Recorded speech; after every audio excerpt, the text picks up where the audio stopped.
Gobble, gobble time, gobble, gobble time. It's gobble day. Happy Turkey Day to you. It's gobble day. Gobble, gobble time, gobble, gobble time. It's Turkey Day. Happy Turkey Day to you. It's gobble time. Doobie-doobie-doo. Doobie-doobie-doo. Doobie-doobie-doo. I'm your host, sabrinasalvati. Doobie-doobie-doo.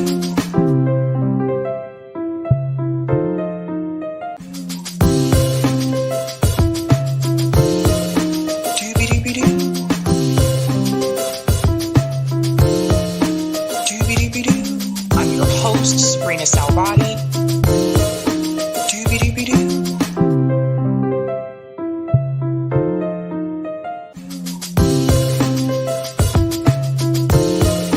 Doobie-doobie-doo. Doobie-doobie-doo.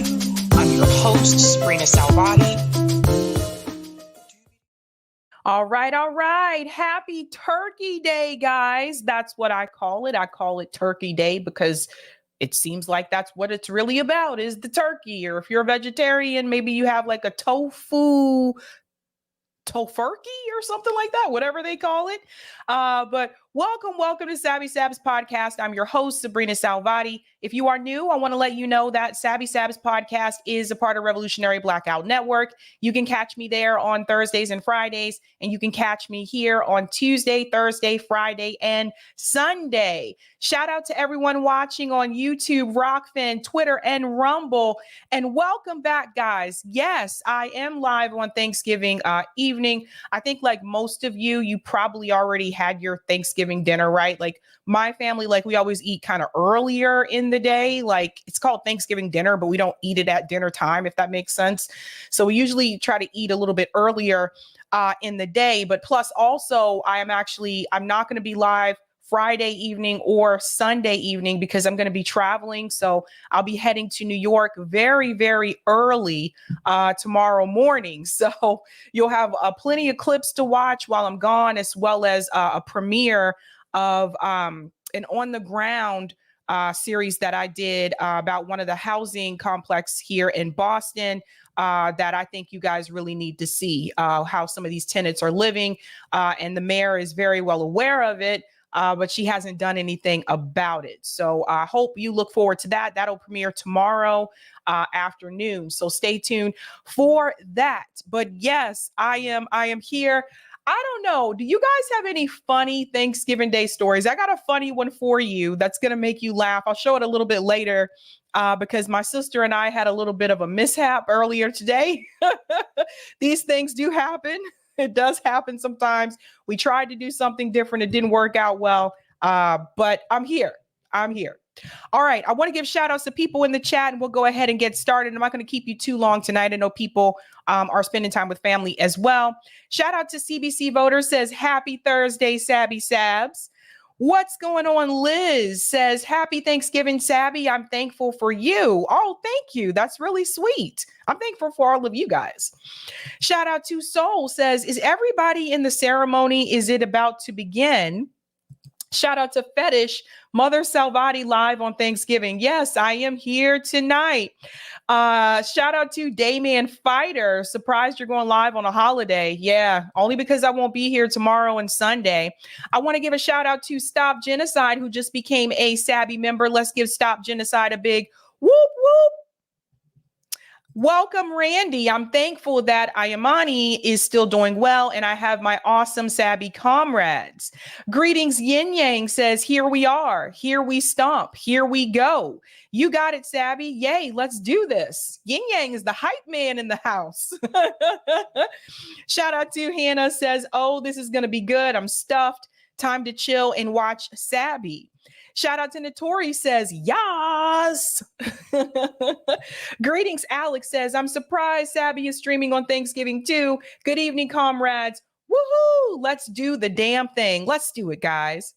Shout out to DBRH. Hi, everyone. We'll return after watching Norm Finkelstein and Pierce Morgan. Should be good. Yes, I heard about that. I'll have to check that out. Let's give it up for Peter Newberger, who just became a Sabby member. Let's give Peter a big whoop, whoop. What's going on? Eric says tonight is going to be another banger of a stream just by the topics alone. Also, Sabby, what are your thoughts on the rumors of Bill Belichick possibly coaching the Chargers next season? So I heard about that rumor on Sports Hub. For those who don't know, it's a radio station here in Boston. They talk about Boston sports. I heard about that on the radio, and I'll just say this. I think that the time has come for Bill to retire. I think, and this is no shade, I think Bill has done a great job with the Patriots in the past, but post Brady, I feel like Bill was not able to capture that same amount of success, but also he's not able to capture many wins. The Patriots have been performing terribly. We've lost a lot of games, not just this season, but also last season as well. So I think it's time for Bill to hang it up. That's just my take. I don't know. Other people may feel differently. But one thing I will say is that this did prove when Tom Brady left the Patriots and went to Tampa Bay, one of the questions that a lot of Bostonians had was, is Tom Brady going to be good without Bill Belichick? And is Bill Belichick going to be good without Tom Brady? Well, Tom Brady went on to win another Super Bowl with Tampa Bay, then didn't do too well after that, then retired, then came back, and that last season of his was terrible. But all in all, he was able to go on and win another Super Bowl with a different team. Bill Belichick has not been able to have that same performance and success without Tom Brady. So maybe the answer to that question was Bill Belichick actually needed Tom Brady more than he needed him. What's up, Steve says, hello, everybody. Greetings, Silver Surfer says, happy day, Sabby. Happy Turkey Day. Gobble, gobble, gobble, gobble. I was singing a little song in the beginning because, there's no Thanksgiving song. I don't know of a Thanksgiving song. You guys know one? Let me know. There's Christmas songs. There's Halloween songs. But there's no song for Thanksgiving Day. So I'm just turkey song. Shout out to Dr. Nick Riviera says, hi, everybody. Greetings, Nikki World says, hey, everyone. Shout out to Mark says, Sabby. Greetings, Jig Grinder. Face purple crying. Yeah, I think that's a emoji. StreamYard doesn't put those up for whatever reason. Shout out to Automatic Selector. I hope everyone had a great Thanksgiving. Greetings, ACAB says, hello, friends. Shout out to Dwayne, who's a Sabby member, says, doobie doobie doo. Greetings, Desert Mantis says, greetings, Earthlings. Shout out to LN says, hey, everyone, happy Thanksgiving. Shout out to Green Ghosty says, doobie. And shout out to Kinky says Turkey Terrorism Day. Shout out to Roger Meadows, who's a Sabby member, says Tofurkey. That's what it's called. The vegetarian Toki, Tofurkey. Greetings, Blarg, says gobble gobble, I think, 2 turkeys. And shout out to Mastermind Hour says, hello, fam. All right, guys, let's go ahead and get into it. I want to give a shout out to everyone who is a Sabby patron.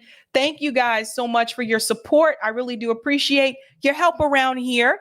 If you're interested in being a Sabby patron, I have 5 categories: Ultimate, Sabinators, Sabsters. There's also Sabbies, and of course, members. All of their names are listed here. You can also see their names scrolling across the ticker at the bottom of the screen. And I want to give a shout out to a new Sabby patron. Over here, we call them newbies. Let's give it up for Barnaby Jones. Dun, dun, dun, dun. Wasn't that a character from, there's a character from a 70s TV show or something like that? Barnaby Jones, I think. Anywho, let's go ahead and jump into tonight's topics. What are we discussing tonight, ladies and gentlemen? Pretty interesting things happening around here. So tonight we are discussing, oh man, Andrew Tate versus Piers Morgan. Very interesting discussion there about Israel and Gaza. I think you'll find yourself agreeing more with Andrew Tate than Piers Morgan. But Andrew Tate is really hyped up in this interview. You can tell he had some things that he wanted to get off of his back. I'm also going to discuss Bernie Sanders and Ro Khanna Gaza change. What is happening there? We know where their position was, I'll say a couple of days ago, in reference to Israel and Gaza and the conflict, but something has changed, and we're going to get into that discussion as well. I'm also going to discuss, oh boy, the Ukraine war update. What has happened here? Because I do feel like there's been a lot of attention focused on Israel and Gaza. Meanwhile, I do want to get back to Ukraine because now they are finally admitting that Ukraine is not going to win. So we're going to get into that conversation. And last but not least, if you have not heard about this story, you're going to hear about it tonight. Hill Harper calls out donors. And what does this have to do with Rashida Tlaib? Very important story here. Hill Harper, we'll get into who he is. If he looks familiar to you, there may be a reason for that. So we'll get into all of that as well. When I first saw his picture, I was like, God, don't I know that guy from somewhere? And then it clicked and I was like, oh, yes, that's right. That's right. We'll get into that. We'll get into it. First and foremost, I do want to laugh with you just a little bit. If you have not, I haven't shown you this. Sometimes on Thanksgiving, there are mishaps. There was one today. Today, my sister came over, right? And so my sister was making the pies. I was supposed to make it with her, but she kind of did her own thing. So my sister was making the pie. And somehow she had, I guess, leftover filling. So she had more than what she needed for the pie. So she decided to take that filling and she said, I'm going to make pumpkin muffins with the rest of this filling. And I was like, all right, go for it. Great idea. Do your thing. So the muffins did not turn out. I'm going to show you the picture. I'm going to get you to laugh a little bit tonight. We can't be all like, gloom and doom. So here, I told her I was going to do this, by the way. I told her I was going to show this picture. So my sister tried to use the rest of the filling and make pumpkin muffins. Now, as you can see, they did not poof out. These are not muffins.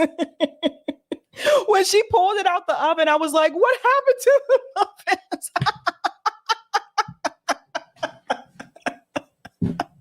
It looks like someone sat on them. Oh my God. Oh man, don't feel sorry for her. We've been clowning each other all day. I told her I was going to show this picture. I said, people got to see this. By the way, I told her to take leftovers because I'm not going to be here this weekend. So she was taking leftovers. And then I was like, no, take these pumpkin muffins. And she wouldn't take them. So apparently, she's like, well, I didn't have any flour, so that's why they're flat. And I'm like, well, then why'd you make them? They don't taste good. I tried to taste one of them and I was like, oh God. But these things happen. I'm not a baker, so I can make hella breakfast, hella lunch, hella dinner. I can make anything except for desserts. Like I'm not a baker. I'm not great at making cakes, brownies, any of that jazz. I just don't have that baker's touch, right? But my sister does. She's really good at making desserts. I don't know what happened to those muffins. Anyway, you live and you learn. All right, let's go ahead and get into the first story here. This is about Ukraine. So we're going to get into this article from Al Jazeera first, and then we're going to get into a clip from Morning Joe. And they are finally starting to admit, mainstream media is finally admitting that Ukraine is probably not going to win this war against Russia. Let's get into this article here first by Al Jazeera. Shout out to them. It says Ukraine battles elaborate Russian defenses as Putin condemns Israel war. So there's two things happening here. Putin says the world should try and stop tragedy in Gaza as Russian forces reportedly kill civilians in Ukraine. Listen to this. So here we go. Russian President Vladimir Putin reacted to criticism of his war in Ukraine from the world's wealthiest nations, now in its 91st week, by holding up Israel's war in Gaza for comparison. I understand that this war and the death of people cannot but shock. It's an interesting way to frame that, cannot but shock. Putin told the virtual G20 meeting called by the Indian Prime Minister Narendra Modi on Tuesday, November 21st. He goes on to say, and the extermination of the civilian population in Palestine in the Gaza Strip today is not shocking. So this is an interesting point that he's bringing up here. He's basically saying, you know, where for the people who are criticizing Russia in reference to this war with Ukraine and the civilian casualties, why aren't those same people making that criticism for the civilian casualties in the Gaza Strip? So I have seen this quite often on social media, even in discussions with people. They're willing to call this out, but they won't call out the civilian casualties in Gaza. So he's bringing up that as an example. Russia has leveraged the deaths of more than 14,500 civilians in Gaza to cast its own aggression in Ukraine in a more favorable light. So look at this map, guys. Who controls what in Ukraine? So it's been a while since I've shown this map. So there's a legend here on the left side. The yellow is the Donbass region. Then you have this dark orange with stripes. It says under Russian control before February 23rd, 2022. Then you just have like this darker orange here that says under Russian control. And then you have a lighter orange with the dark orange stripes that says Russian forces have operated in or launched attacks against, but do not control. Blue claimed Ukrainian counteroffensive. And the light blue with the dark blue stripes reported Ukrainian partisan warfare. Green is Russia claims to control Ukrainian territory. And the white area is significant fighting in the last 24 hours. So look at this. Right now, just looking at this map, most of these areas here, the dark orange, you can see there's Russian forces. You can see there's Russian control. So if we look at Kupiansk, I don't know if I'm pronouncing it correctly, and Severodonetsk, you can see that these areas here in particular are under Russian control. Now, if we look at the brighter orange here, actually this is more of a yellow, you can see that's the Donbass region, according to the legend. So long story short, you can see Ukraine does not have that much happening here. There's a small piece right here that's blue that's under claimed Ukrainian counteroffensive. There's a couple of blue spots along here. But for the most part, you can see what's happening here. And this is why people are starting to finally admit that it doesn't look like Ukraine is going to have a chance of winning this. Another thing I want to point out on this map, notice this country here, Moldova. Moldova also very close to Ukraine. One of the things that Zelensky has been criticized about is corruption, right? So that's come up in the news multiple times. Well, I just think that's interesting, considering also that it's right next to Moldova. Moldova is known as one of the most corrupt countries in the world. I don't know if everyone knows that. I think most people I talk to have never heard of Moldova. I actually first heard about Moldova from 90 Day Fiancé. I'm not kidding. One of the 90 Day Fiancé participants was from Moldova. And, you know, they have it where they come to the United States and then the American goes to their country. And so when his soon to be wife went to his country, he was trying to explain to her how things work in his country. And he talked about how police officers are paid off. And I was kind of like, oh, that happens here in this country too.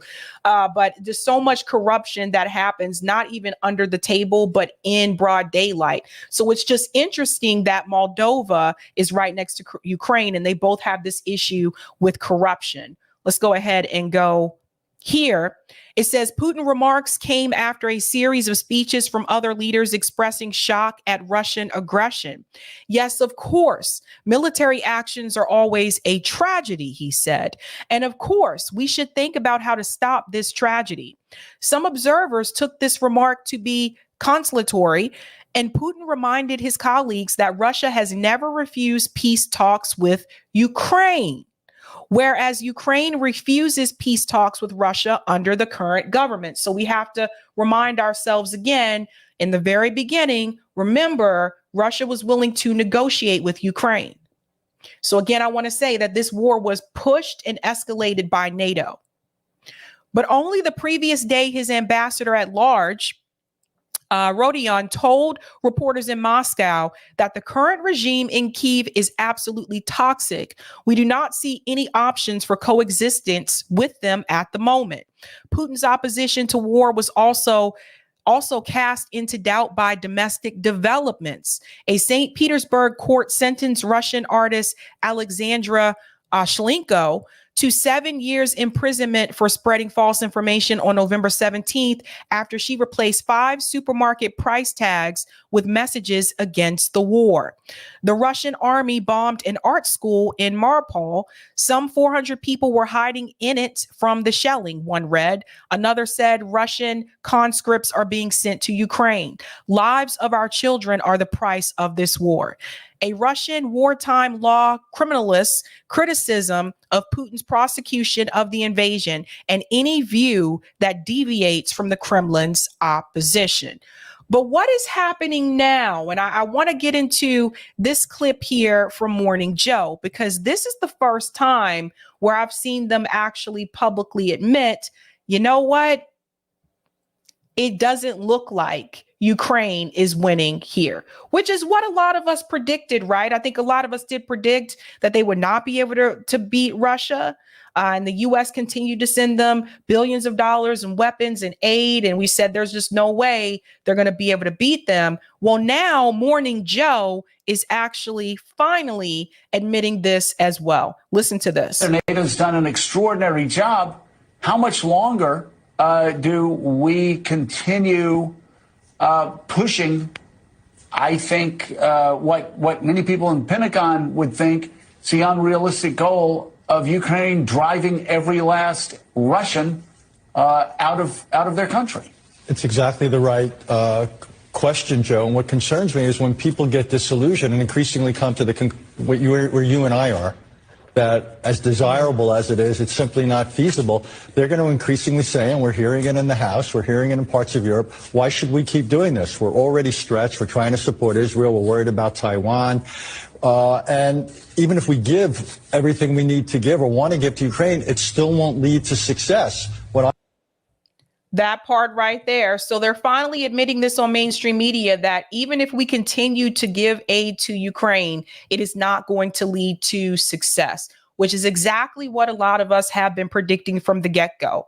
We cannot continue to send them billions and billions of dollars for a losing strategy, something that we know is not going to turn out favorable for Ukraine. So the question is, what happens next? What does the United States government do? Do they make the decision to stop sending funding to Ukraine?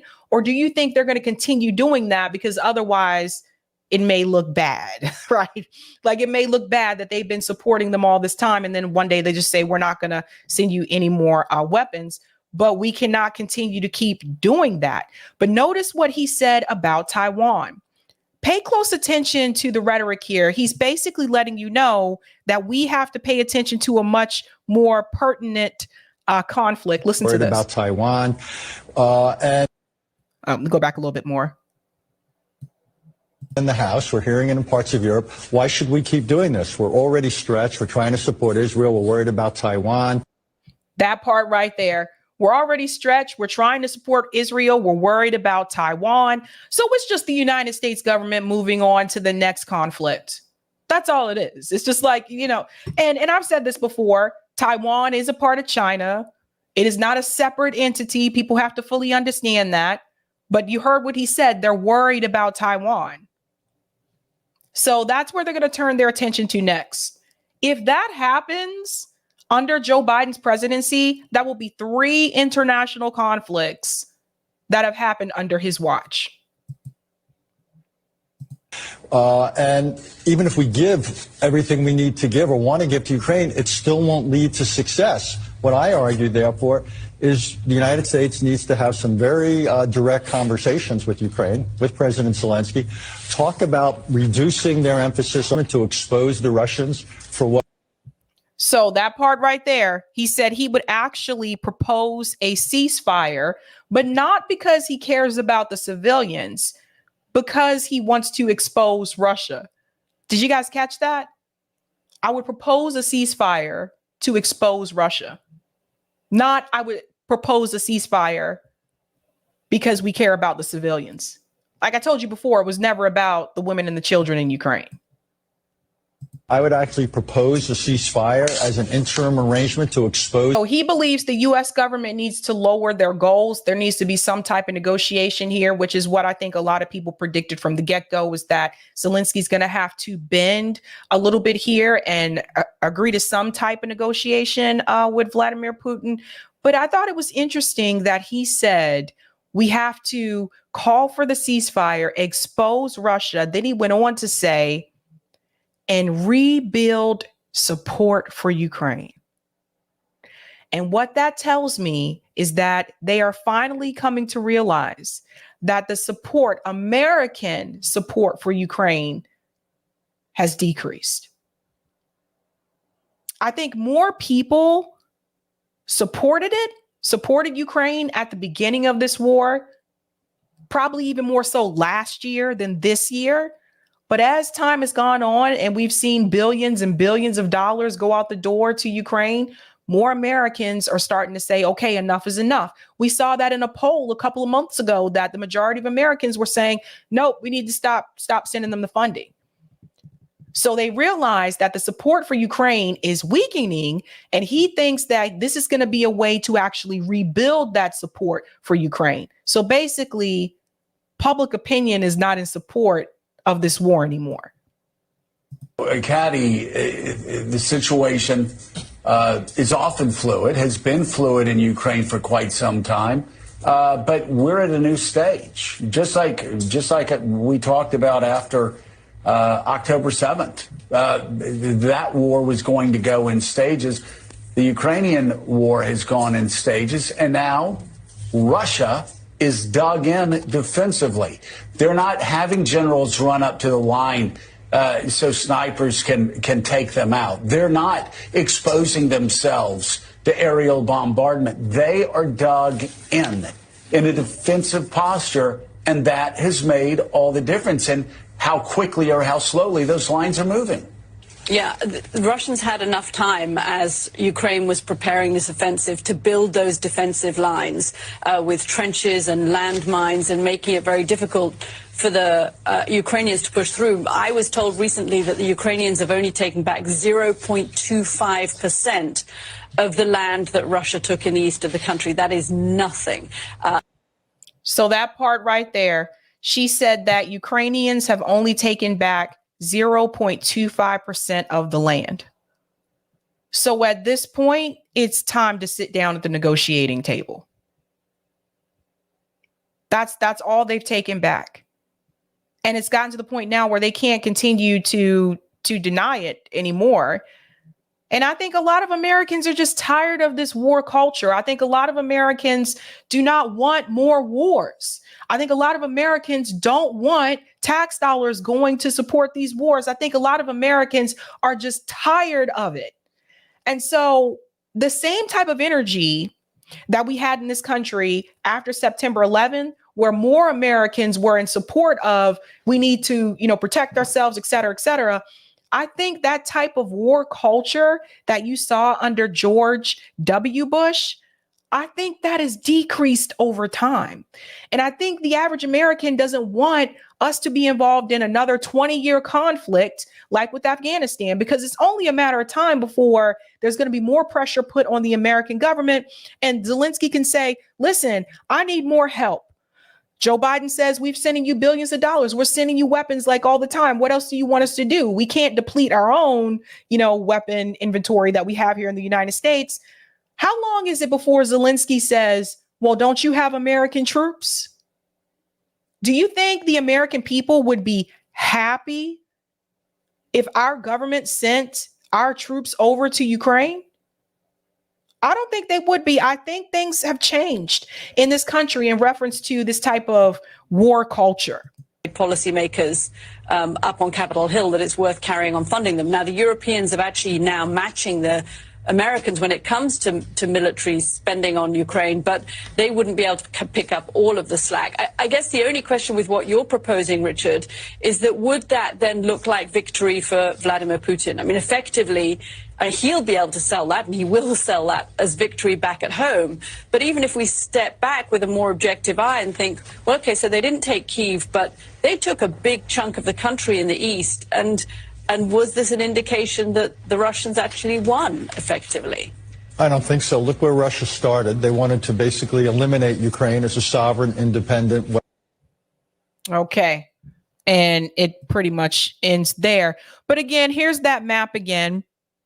And it says Russian control of Ukraine. So you can just see, to me, I feel like at this point in time, I think they need to just sit down at the table again. I think Zelensky needs to be the one to actually come to the table. He's not willing to do so, it seems like, because I don't see this going anywhere. And we can't have we cannot have another 20-year war. How long is this supposed to continue? Is the U.S. government supposed to give billions of dollars to Ukraine for like 5, 6, 7 years from now? Just something to think about. I'm going to go to some of the comments here. Cowboy Kitty says, my wife is Moldovan. Oh, cool. Interesting. Shout out to Cowboy Kitty. Shout out to Raphael Lagunde for becoming a Sabby member. Let's give Raphael a big whoop, whoop. All right. If you have not had a chance to do so, guys, go ahead and smash that like button. Thank you. That helps me out with the algorithm. If you are new, don't forget to sub so you can see me more often. Thank you very much. Okay. Kinky says the war will officially be over when Sean Penn gets his Oscar back. Kinky went there.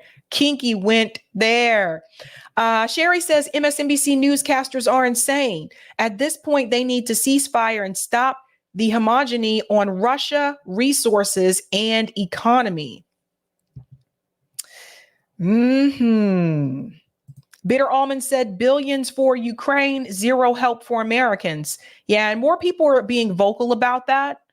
So I think that's another thing. More people are starting to speak out against that. Richard says Zelensky would maybe get killed if he suggested peace talks, ?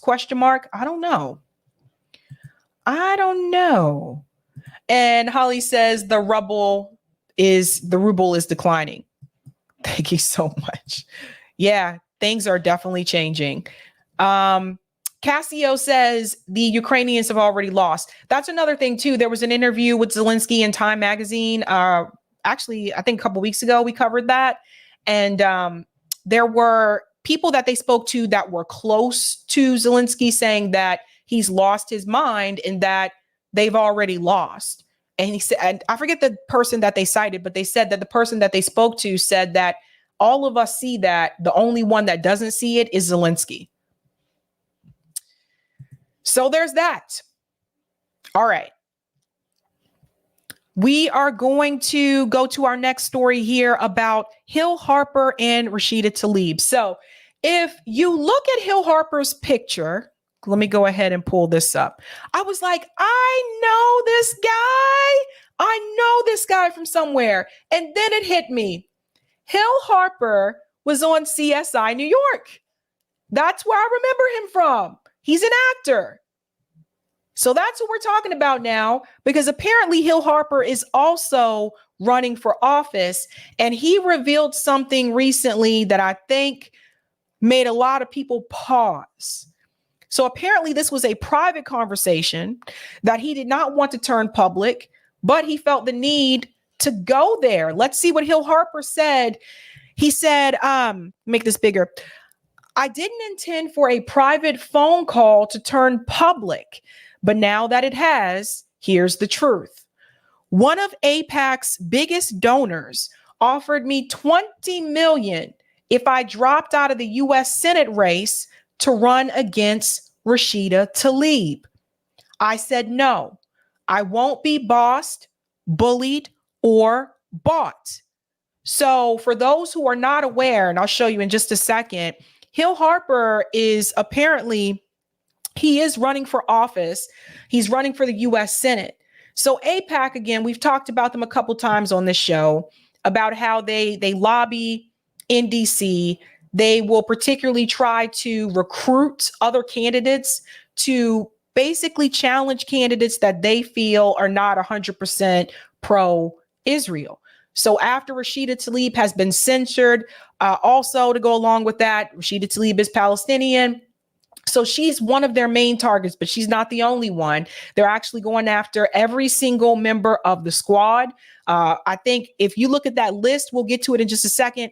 The list of the people who have called for a ceasefire, they're going after all of these people. They have ads out against Jamal Bowman right now already. They're going after one after another, right? So again, this is why corporate money should not be involved in electoral politics. You see what they're able to do behind the scenes. So it's not just Rashida Tlaib. I just want to let you know that. But Hill Harper is one of the candidates that is coming forward and telling people that AIPAC tried to bribe him basically to get him to drop out of the U.S. Senate race and instead primary challenge Rashida Tlaib. He is both also from Detroit, like Rashida. I'll get to that article in just a second. He went on to say, yes, telling the truth here will put a target on my back. But if we all come together, we can win. So it says Hill Harper, U.S. Senate 2024, believe in better. Now, we'll come back to his platform in just a second. But I want to get to this article here about Hill Harper's claim. This is from Politico. Listen to this. Very interesting, folks. Donor allegedly offered $20 million to recruit a Tlaib primary challenger. Whew. Oh boy. They got $20 million just to throw around. A Michigan businessman called Democratic Senate candidate Hill Harper to offer $20 million in campaign contributions if he agreed to drop out and instead mount a primary challenge to Representative Rashida Tlaib, according to a source with direct knowledge of the call.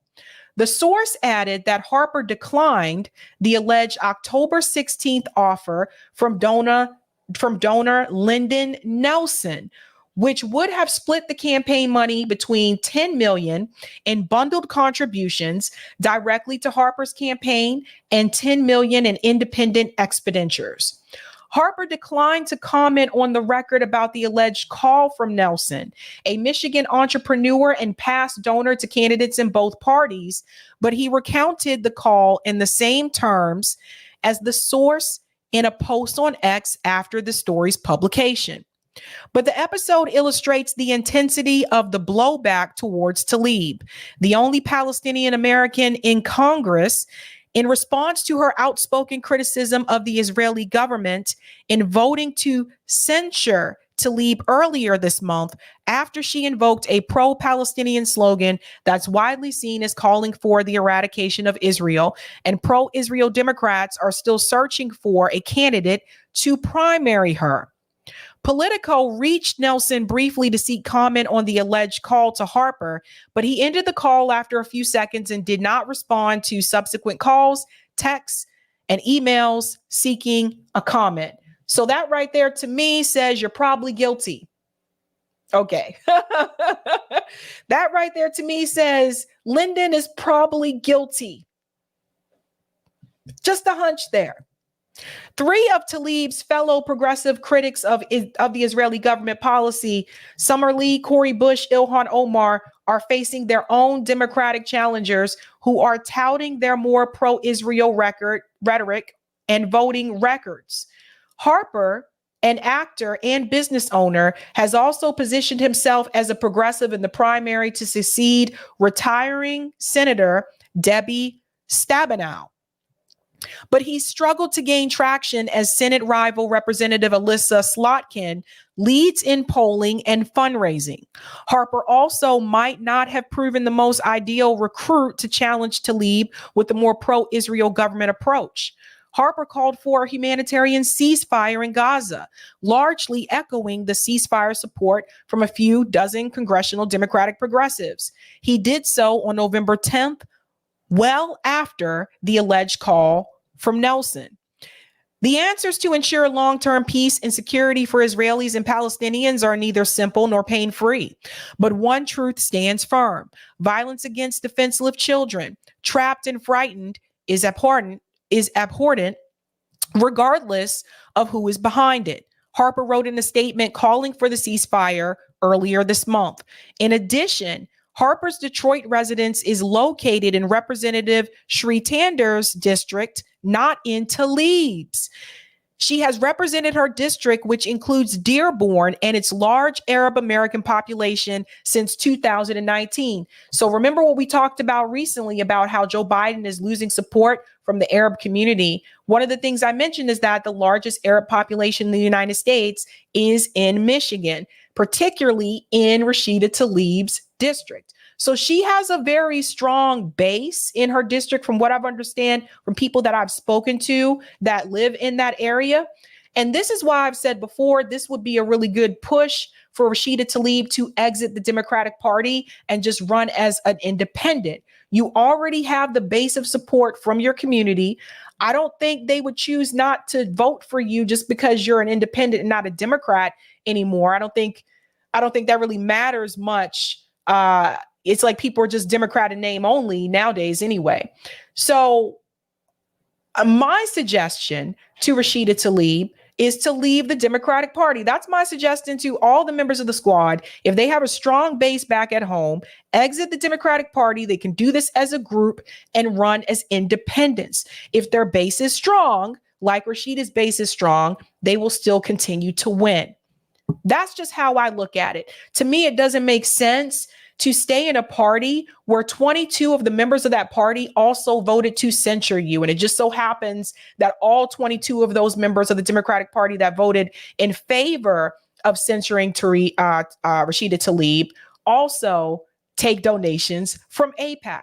So you see, to me, like, I don't want to be somewhere where I'm not wanted. I don't want to be in a party that does not want me there.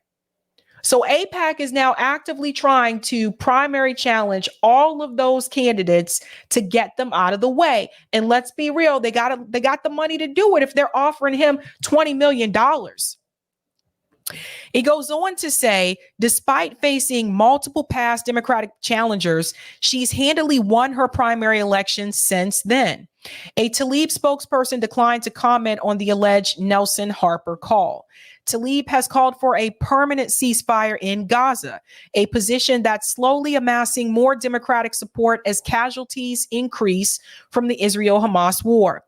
As the Democratic Party confronts deep divisions over Israel that were exacerbated by the U.S. allies' military response to Hamas, progressive incumbents are seeking help from party leaders to quell pro-Israel Democrats' interest in primary challenges to lawmakers deemed insufficiently supportive of the war. House Minority Leader Hakeem Jeffries has already heeded that call by endorsing, that's Ilhan Omar's re-election.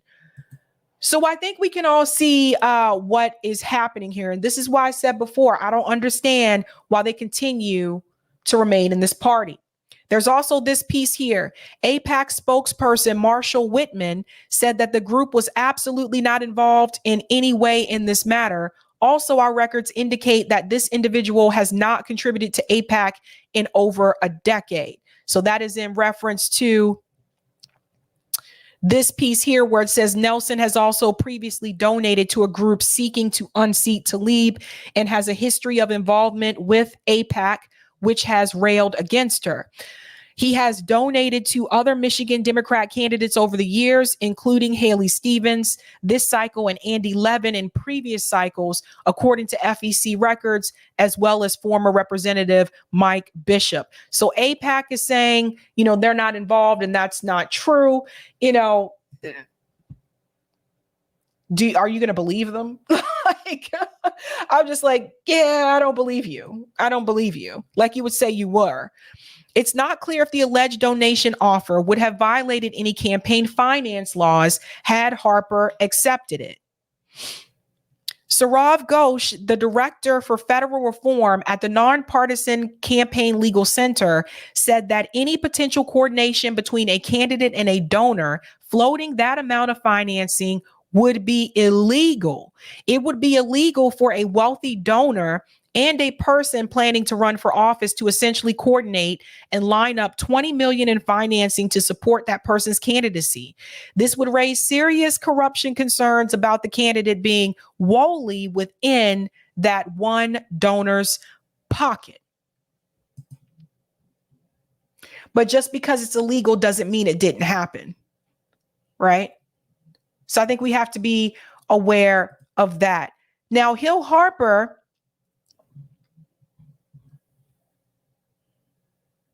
if you look at his platform, this is interesting. So if you go to his Twitter page, it says single dad to PIERS, union organizer, business owner, and Democratic Senate candidate to represent the great state of Michigan. I had no idea this guy was running for office until this story broke. So I feel like maybe his campaign is just not getting enough attention. But under priorities, it says climate justice in the filibuster, jobs and economic dignity, universal health care, which is interesting. Most people don't even want to talk about that anymore. It does not say where he stands on war, though, but he has, climate justice. But yeah, it's really interesting. It says he's a lawyer, union organizer, actor, and single father who owns a well-known coffee shop in Detroit. He's not a politician, but he's running for U.S. Senate anyway to ensure every single Michigander has economic security and real representation focused on the people, not lobbyists or wealthy donors. Yeah, I'm really surprised that more people don't know about that campaign. Like I said, I didn't know anything about it until the story was released the other day. But you see what they're trying to do. They're already trying to primary people against them so far to the point where they're willing to bribe people. And I have no doubt that this hasn't happened before. This time they just got caught. Something to think about. Thank you for the super chat, Roger. Didn't proofread my cryptic Rockfin speech to text. Okay, I will check that. Thank you for the super chat, Cool Blue. Hill Harper is a series regular on ABC's The Good Doctor, starring lead Freddie Highmore, and he is running for U.S. Senate from my home state, Michigan. Establishment wants Alyssa Slotkin to replace retiring Debbie Stabenow. Interesting. And thank you for this super chat, Cool Blue. 2020, Joe Biden carried Michigan by 154,000 votes. Wow, that's interesting. State's Arab population is estimated 210K. Sufficient shift of their 2024 vote away from D's can flip Michigan to the Republicans, which is exactly what we were trying to tell people, right? Joe Biden has to win Michigan in order to win. Go to some of the comments here in the chat. Ellen said, Sabby Sabs, he went to Harvard and knows Obama. You should interview him. I can try to interview him. I can try. What is this, Ruben? Did y'all know the Statue of Liberty is Lucifer? Liberty enlightening the world? It's androgynous, 7 spikes for color spectrum and chain on the foot accordingly. These people are actual Satanists. I didn't know that. I'll have to look into that. Interesting. Desert Mantis says the U.S. is funding the teachers, government hospitals, and most other employees in Ukraine, but the U.S. won't fund our own homeless and Medicare. That's right. I jumped ahead on some of the comments here. Sorry about that. Nikki's World says Hill Harper is establishment. I don't know that much about him other than the fact that, like I said, he was on CSI. I knew that. Dwayne says Joe Biden doesn't have a snowball's chance of winning Michigan. Interesting. Scrooge McDuck says, I remember him from episodes of Married with Children. He was Al's protege. Oh, wow. You're going way back, Scrooge McDuck. You're going way back now. I'll have to check that out too. Interesting. Okay. All right, great. Okay, I do want to make sure that I check Rockfin really quick. Eric's not with me tonight, you guys. It is Thanksgiving, so it's just me. Bear with me. Let's go in here, and I just want to make sure. I'm just going to read the rock since I can't. It's hard to show it on here with just the tips. Thank you for the tip on Rockfin, Roger. Sabrina, that's cool. Your sister lives in the same city as you. My school, you got family media. Also, I got news for you. What they're not telling you is our weapon base is already depleted, where Ukraine was going through our weapons faster than we can produce that. Now, with Israel, it's just going to exacerbate. I always want to say exacerbate. We were more for war because we were attacked. Be prepared for another August 6, 2011. Tlaib and Harper should switch up. She runs for U.S. Senate. He runs for the House, and both run as registered independent. That's an interesting idea there, Roger. And thank you for this one as well. Michigan, like Ohio, is halfway abolished. Political party voters do not register under a party, but the politicians do. Thank you so much for that. We're moving on to our next story here, and this is about Representative KHANNA and Bernie Sanders. So very interesting take here. There seems to be a shift that is happening. I talked to you before about that list for those that have actually called for a ceasefire. There's actually an account on Twitter called Ceasefire Tracker, and they're tracking everyone that calls for a ceasefire, not just politicians. Well, recently, apparently, KHANNA has now called for a ceasefire. I kid you not. So this is the account here. Ceasefire Tracker, breaking news. Representative KHANNA has just joined the call for a ceasefire. So we have to remember, just a couple of days ago, KHANNA would not call for a ceasefire. In an interview that he had recently, he said he was not willing to do that. He said that, this is not the time to call for a ceasefire. We got to get the hostages back, yada, yada. So he was not in favor of doing that. What changed? I think the pressure of the protest. I think the pressure of some of his colleagues that have signed on to that list to call for a ceasefire. Also, I wouldn't be surprised if he got permission. If he got permission to go ahead and call for a ceasefire. This is his statement that he issued. I want to go ahead and share this here. He said, hopeful 50 hostages will be released and multi-day ceasefire. Every American, Israeli, and innocent hostage must be released. Once deal, the ceasefire should be permanent. So all hostages are released, aid gets in, the violence ends. October 7 perpetrators face justice, and the rebuilding begins. So what I thought was interesting here is that not only did he call for a ceasefire, But he said that the ceasefire should actually be permanent. Not everyone's saying that, by the way. Not everyone that's calling for a ceasefire is saying it should be permanent. So it makes me wonder again, who gave Ro Khanna the okay to call for a ceasefire? Where was Ro Khanna when a lot of his colleagues had already done this very early on? He goes on to say here, he shows a picture here. He's sharing the article about the hostages. So he was sharing that as well. And Khaled said, it wouldn't hurt to start mentioning Palestinians in your tweets. Very upsetting. Yeah, so that's the other thing too, because he's calling for a ceasefire to be permanent. But if you notice, he will not mention the word Palestinians. He'll mention Israeli. He's even said innocent hostage, but he's not mentioning the Palestinian people at all.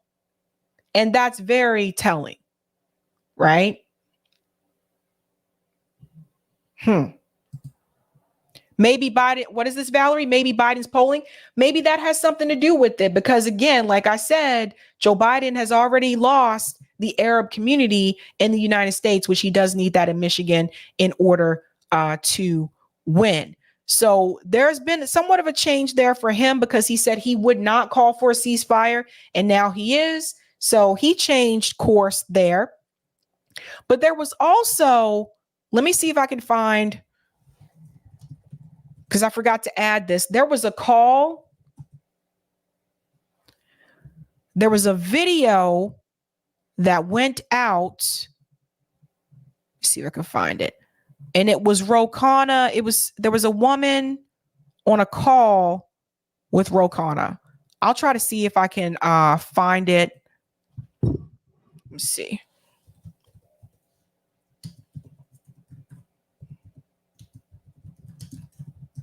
It was a phone call. It's hard to find it now. I'll try to check and see if I can find it later. But let's go ahead and go on to Bernie Sanders, because these two are connected. So Bernie Sanders also, he didn't go as far as to say the word ceasefire. He's still not saying the word ceasefire, but apparently he's calling to this, and this is from Case Study QB. Bernie Sanders calls for conditions on military aid to Israel. So he's actually putting forth some type of conditions towards them now. Into indiscriminate bombing in Gaza, right of displaced Gazans to return home, no longer term Israeli reoccupation of Gaza. Representative Josh Gottheimer is not okay with this. So look at what he's calling for: to end indiscriminate bombing in Gaza, right of displaced Gazans to return home, and no longer term Israeli reoccupation of Gaza. Let's listen to this clip here from Case Study QB. So there's a new fight kind of brewing up right now over aid to Israel, this time between Democrats, and a new call by one top Democrat to impose conditions on U.S. aid to Israel. Senator Bernie Sanders coming out now to say Benjamin Netanyahu and his government must understand, quote, not a penny will be coming to Israel from the U.S. unless there is a fundamental change in their military and political positions. The U.S. sends billions of dollars, to Israel every year, and Congress is currently struggling over sending an additional $14 billion requested by President Biden. And here is what Sanders wants in terms of conditions before more money is sent: a pause in military operations and an end to what he calls indiscriminate bombing in Gaza. He's also called for protecting the rights of Gazans to return home, and also that Israel commit to no long-term Israeli reoccupation of Gaza. One Democrat that is not sitting well with, New Jersey Democrat Congressman Josh Gottheimer, who said that those conditions and conditions like that would help Hamas in their goal of completely annihilating Israel and the Jewish people. It would weaken America's national security and our fight against terror. It comes as a new poll shows that while a majority of voters, all voters, 55%, say they support U.S. aid to Israel, almost half of Democrats in a new poll by NBC News says that they are opposed to it. All right, let's pause here for just a second, because I do want you to see this 51% said Israel has gone too far. These are Democrats. These are Democrat voters. 27% says Israel action is justified. 49% opposed to U.S. aid to Israel. But the majority of Democrats have said that they've gone too far. Let's continue. Joining me right now, Democratic Congressman Josh Gottheimer for more on this. Thanks for coming in. Why do you think Bernie Sanders is wrong on the conditions that he's asking for? Well, after one of the leading terrorist organizations in the world has attacked Israel and killed Americans and has Americans and others hostage still right now, the idea that we would do anything to help a terrorist organization, Hamas, that's Iranian-backed, actually get a leg up makes zero sense to me. And they still have Americans hostage, just to be very clear. And the leadership of Hamas has said publicly that they will be a 2nd, 3rd, and 4th October 7th. In other words, until every Jewish person, until Israel is destroyed, as is in Hamas's charter, they're not going to stop. So I wouldn't know why we would do anything to back off crushing and killing the terrorists, as the president or commander-in-chief has said. We've got to keep that up, as well as part of our other goals, which is getting, of course, all the hostages home, including the American hostages, and making sure that we get humanitarian aid into the region. And Hamas is the one that's literally putting innocent Palestinians in harm's way, right? So understand, they've made it clear that they're not interested at all in protecting Palestinians. They're using them as human shields. They're not letting them go into any tunnels that they've built to protect Palestinians, right? They're still using the human shields lie. Oz says Gottheimer is a shill and a coward. Yeah, he's still using that human shields lie. Also, notice he's not going to mention that Israel built the tunnels underneath Al-Shifa Hospital. They just want to use them as human shields. That's what they're continuing to do. But in your statement, I mean, you made clear that putting conditions on any aid only serves to help Hamas, what you're saying here. And I know you're not suggesting that that is the intention of progressives like Bernie Sanders to help Hamas. What do you think then is the intention in your mind? If it is so, if it is so clear cut from your perspective that putting conditions on leads to Hamas benefiting, where is the discussion then, and where should the discussion be? Do you think, in order to get past this? Well, I really can't speak the intent of my colleagues. All I would say is we know the facts. We know that Hamas butchered, raped, killed 1,200 innocent people, including scores of Americans on October 7th. We know that they literally have military bases underneath hospitals. We know that they are using innocent Palestinians as shields, when I believe we must continue to do everything we can to get humanitarian aid in there, which Hamas is blocking. Why would we do anything to support a terrorist organization that's Iranian-backed? We see the Houthis literally capturing, which is Iranian-backed, capturing a ship, holding people hostage, right, and firing rockets, as others are in Iraq and Syria doing, at Americans, right, and Israelis, right? So they're all attacking us. They're Iranian-backed. And so China, Russia, Hamas, they're all working, Iran, all working together against America and against our key ally, the democracy in the region. Why would we do anything to actually hinder our objectives, our commander-in-chief's objectives? I want to ask you, I mentioned some new polling out and what it says, kind of where the temperature is right now amongst U.S. voters with regard to President Biden's handling of foreign policy, the war in Israel, and also kind of just his approval overall. This new NBC News poll shows that there is some trouble among Democratic voters for President Biden when it comes to this. According to this poll, among Democrats, 51% think Israel has gone too far in its military action. 27% Israel's actions are justified. 49% are opposed to the U.S. sending more aid to Israel. When you see polling like that, how much does that worry you? So I dug a little deeper into that poll, as you have to in these polls. I thought the most interesting finding of the poll, which actually everyone should look at, is that 77% of Democratic primary voters support the president in that poll. That's his highest number yet since he's in office. And if you look even at the poll as well about favorability, Hamas is at 1%, the lowest, and Israel, when you ask favorability in a set of choices, is at the highest. So there's a difference between Israel, Hamas, and the civilians, though, right? So you can support Joe Biden. Like, if for some people their choice may be Joe Biden or Donald Trump, and they're like, okay, well, if I had to choose between the two, I'll pick Joe Biden. That doesn't mean that you agree with the way that Joe Biden is handling this conflict. But he keeps interchanging, like Hamas. He's saying Hamas as if Hamas are the civilians. Those babies that were connected to those incubators and those hospitals are not Hamas. Okay.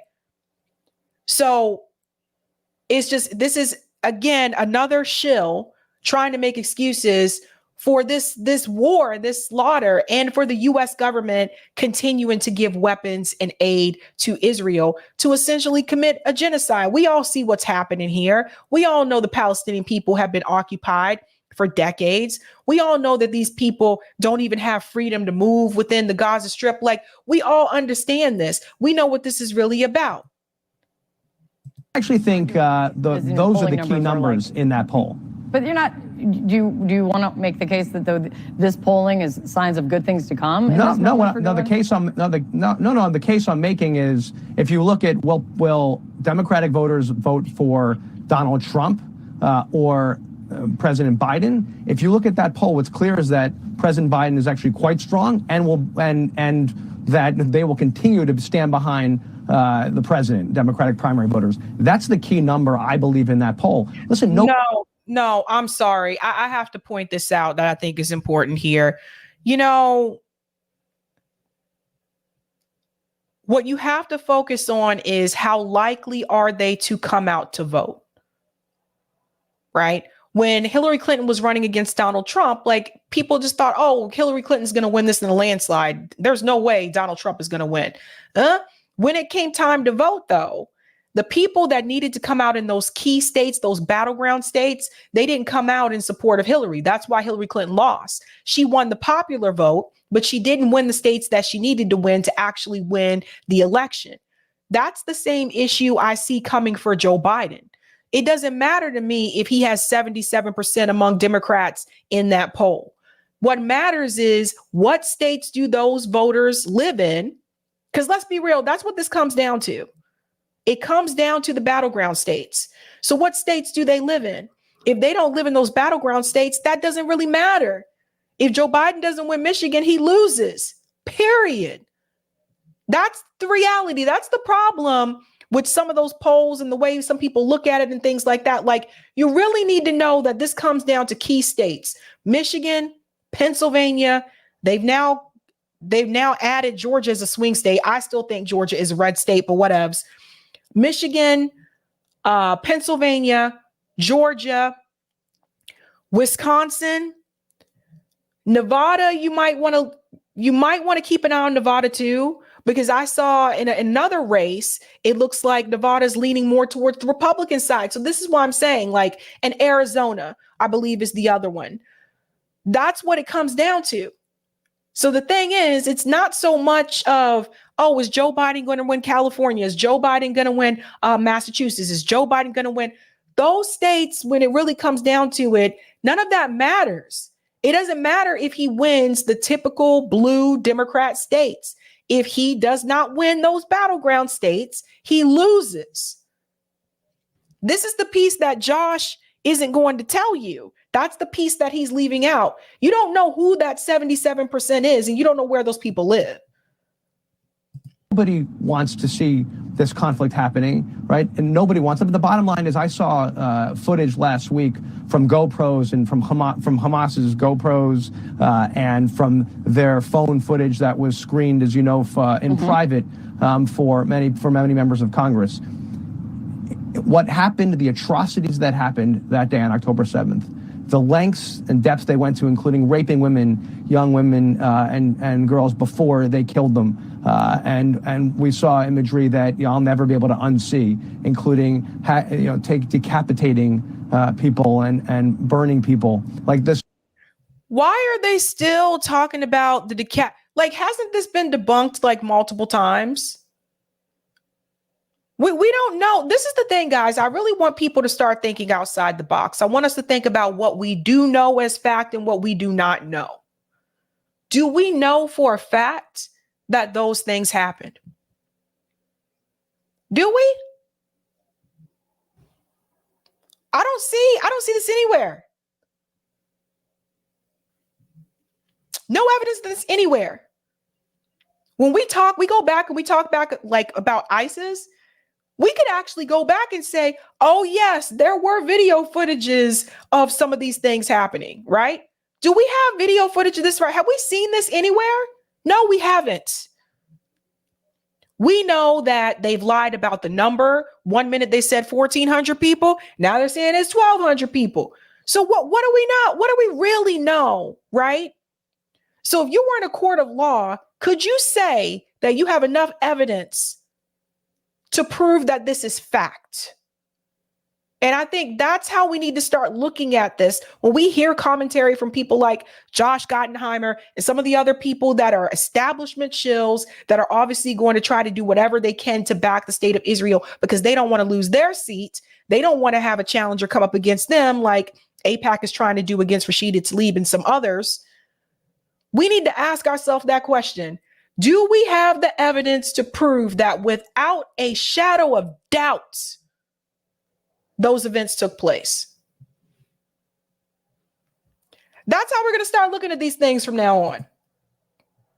Stuff that you saw, the lengths that Hamas, a terrorist organization, went to, you have to kill and crush them or they will keep coming back, as they admit to, right? Hamas's leadership admits there'll be a 2nd, 3rd, and 4th October 7th. So they will keep coming. You have to stop them now.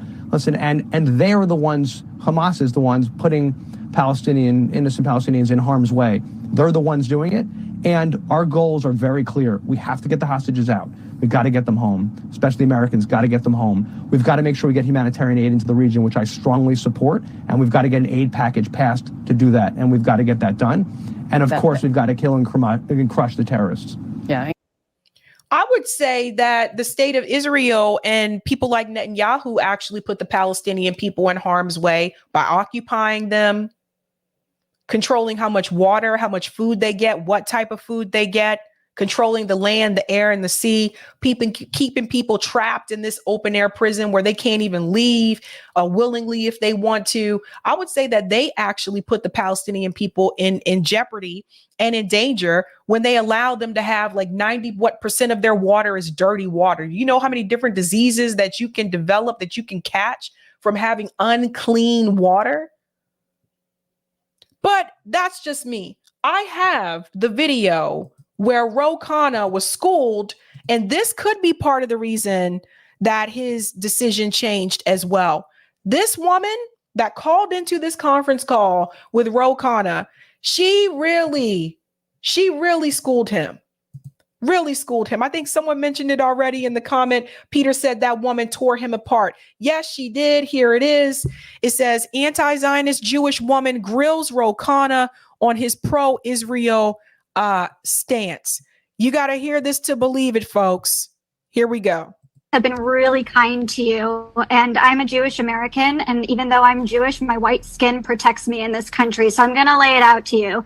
You're being a mealy-mouthed politician talking out both sides of your mouth. Israel has lost the right to defend itself in this case. This did not begin October 7th. As you probably know, apartheid has existed since Israel has existed in 1948. Like the United States of America, Israel is a white settler colonialist state, and Palestinians deserve a right to return to their homeland. You talk about the majority of your constituents. You're not listening to the majority of your constituents. You are listening to big tech, to the war machine in Silicon Valley, and to maybe some people who have time before this whole crisis began to call your office and have your ear. I know how politics works. Obviously, you are not going to unwound your heart for us. So we're just going to say this. We can't run someone against you at this time because that's closed in November. But your seat in 2026 is not yours. It's So what she did, she threatened his seat. She let him know, like, look, your seat is not yours. It's not yours. So this is one of KHANNA's constituents. This isn't Jose Vega. This is one of KHANNA's own constituents letting him know, I see you. Well. She goes on. 2026 is not yours. It's ours. And right now, it's ours too. Your presidential ambitions are done. Your Senate ambitions are done. If you do not call for a ceasefire now, which is the leadership we need, you will not hold public office again in your next election. So thank you for your time, and thank you for showing to us who you actually are in your non-action. And I'll say one last thing. If you actually wanted to call for the bombings, put forward a resolution. Do it tomorrow. If you actually want something besides the ceasefire, put your actions into words and write a resolution so the rest of your colleagues that you're talking about will sign on to an end to the bombing. Thank you, Kareem. So what was funny when I first saw this, I was like, is KHANNA frozen? But he's not frozen. He's just not moving. That's how you got to tell them, guys. This is what you have to say to them. You're their constituents. They're supposed to work for you. You don't have to reelect them. You don't have to, a lot of these politicians that have been in office for, I would say, at least 2 terms, I think they've gotten kind of comfortable and they think they're just owed re-election. They think the people that voted for them last time are just going to come back out and vote for them again just because. No, we have the right to say no to you, and we have the right not to show up at all. And I think that's what's going to happen to some of these people that have gotten a little comfortable in their seat. And I think KHANNA is comfortable too. Notice she called out his presidential ambitions, because we all know that it's obvious that KHANNA is considering at some point possibly running for president. Obviously not in 2024, but I wouldn't be surprised if he tried to do it in 2028. And she called that out and let him know, yeah, this is all done.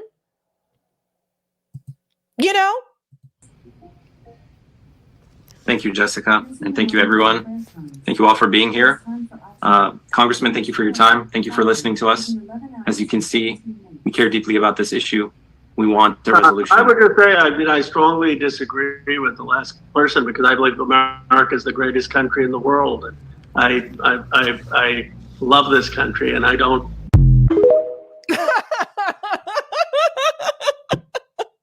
I'm sorry, just the way it ended was kind of funny.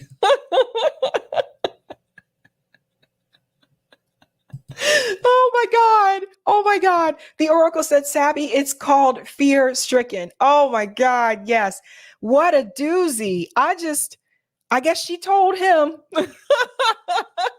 She definitely told him. Now there's a little bit more here, because even Joy Reid, even she, and this is coming from CJ, posted this. CJ, my comrade from RBN, said Palestine-Israel conflict is dividing the world. A surprising segment on MSNBC. Former State Department Naira Haq and former CIA director talk global Palestine sympathy. The U.S. is being isolated from the global South, colonialism in Africa, global South, and how Africa is the future. Listen to this. I was really surprised to see this from Joy Reid. This conflict between Israel and Gaza has divided not just the region, but the entire world. And we're seeing a stark contrast in just how different world leaders are responding to the conflict. President Biden, in an op-ed this weekend in the Washington Post, doubled down on his full support for Israel and his opposition to a ceasefire, even as Israel's ground assault in the Gaza Strip continued, with forces entering a second hospital, and with the death toll in Gaza now topping 13,000. Biden's stance places him at odds with parts of his own coalition at home, and with the French president and Irish leaders, and with many non-European nations who are echoing the ceasefire calls that we're seeing on American campuses in protests, and from groups like Jewish Voice for Peace. The president of South Africa last week filed a referral to the International Criminal Court for an investigation into what he calls war crimes being committed by Israel in Gaza. This conflict highlights what has been a growing rift between what's called the global South and the West, whose post-World War II order, led by the U.S., has largely produced wealth and political stability for Europe, with obvious huge exceptions like Ukraine, but that for over a century has delivered colonialism, slavery, and exploitation for resource-rich but economically poor developing countries in what we used to call the Third World, particularly in Africa, whose countries have faced constant wars, coups, and political unrest.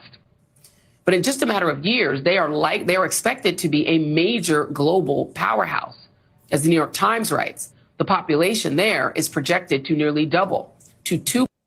I just want to say something here about Africa becoming a major global powerhouse. If European countries didn't rob Africa many years ago, Africa would have been a global powerhouse a long time ago. The royal family has a lot of stolen wealth. 2.5 billion over the next quarter century, an era that will not only transform many African countries, experts say, but also radically reshape the relationship with the rest of the world.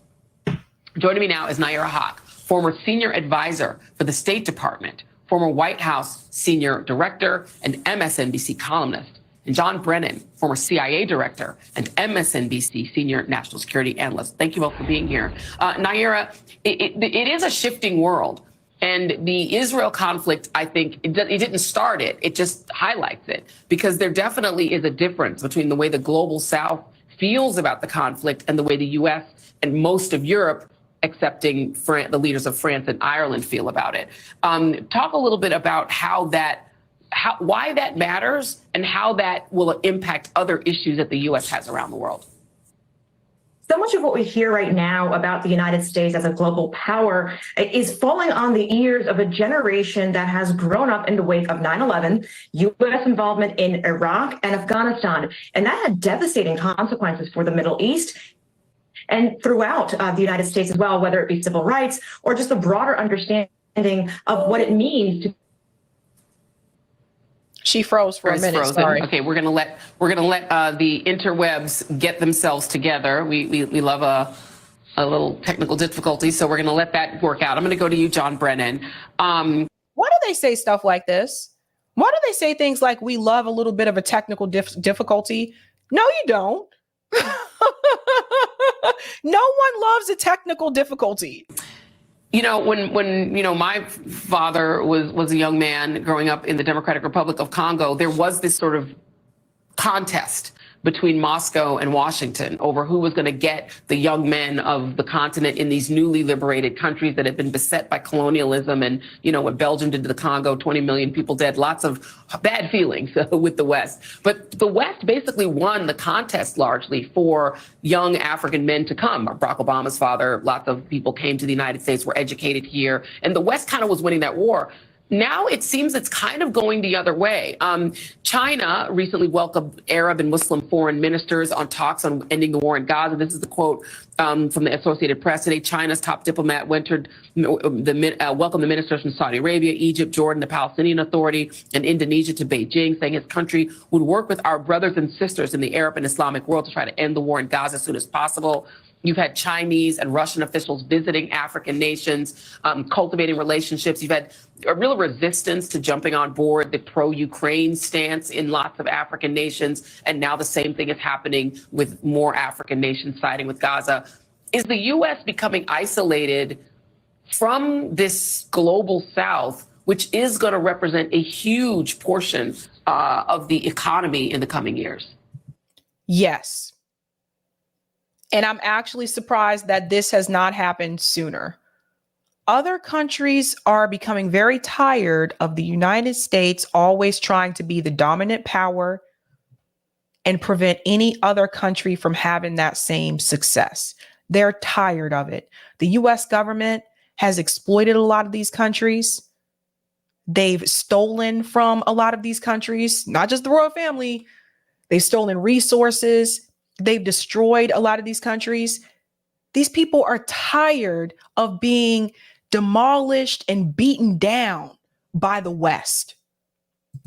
Listen to what he says. Well, I think, as you point out, Joy, there is growing sentiment in the third world, in the developing world, that there is this concern that the United States and the West has been exploiting these countries for many, many years. And now, unfortunately, given that we have seen for the past 6+ weeks in Gaza, the continued civilian deaths that have taken place as a result of Israeli strikes, I think it's generating a lot of sympathy, empathy for the Palestinian people who have been on their own quest for nationhood and statehood. So I think a lot of people, especially in Africa, that have had to struggle for decades in the past number of years for their own statehood, they can relate to that. But I do. Of course, they can relate to it. Guys, again, think about who this message is coming from. This is the former CIA director. I think that they see this, the bloodshed, the pain, the suffering of individuals, and they see it at the hands, quite frankly, of an advanced country such as Israel that is supported and backed by the West. Israel is advanced economically, technologically, a big, powerful military against the Palestinian people. So I think it's being seen through that prism that this is something that, again, the West is responsible for.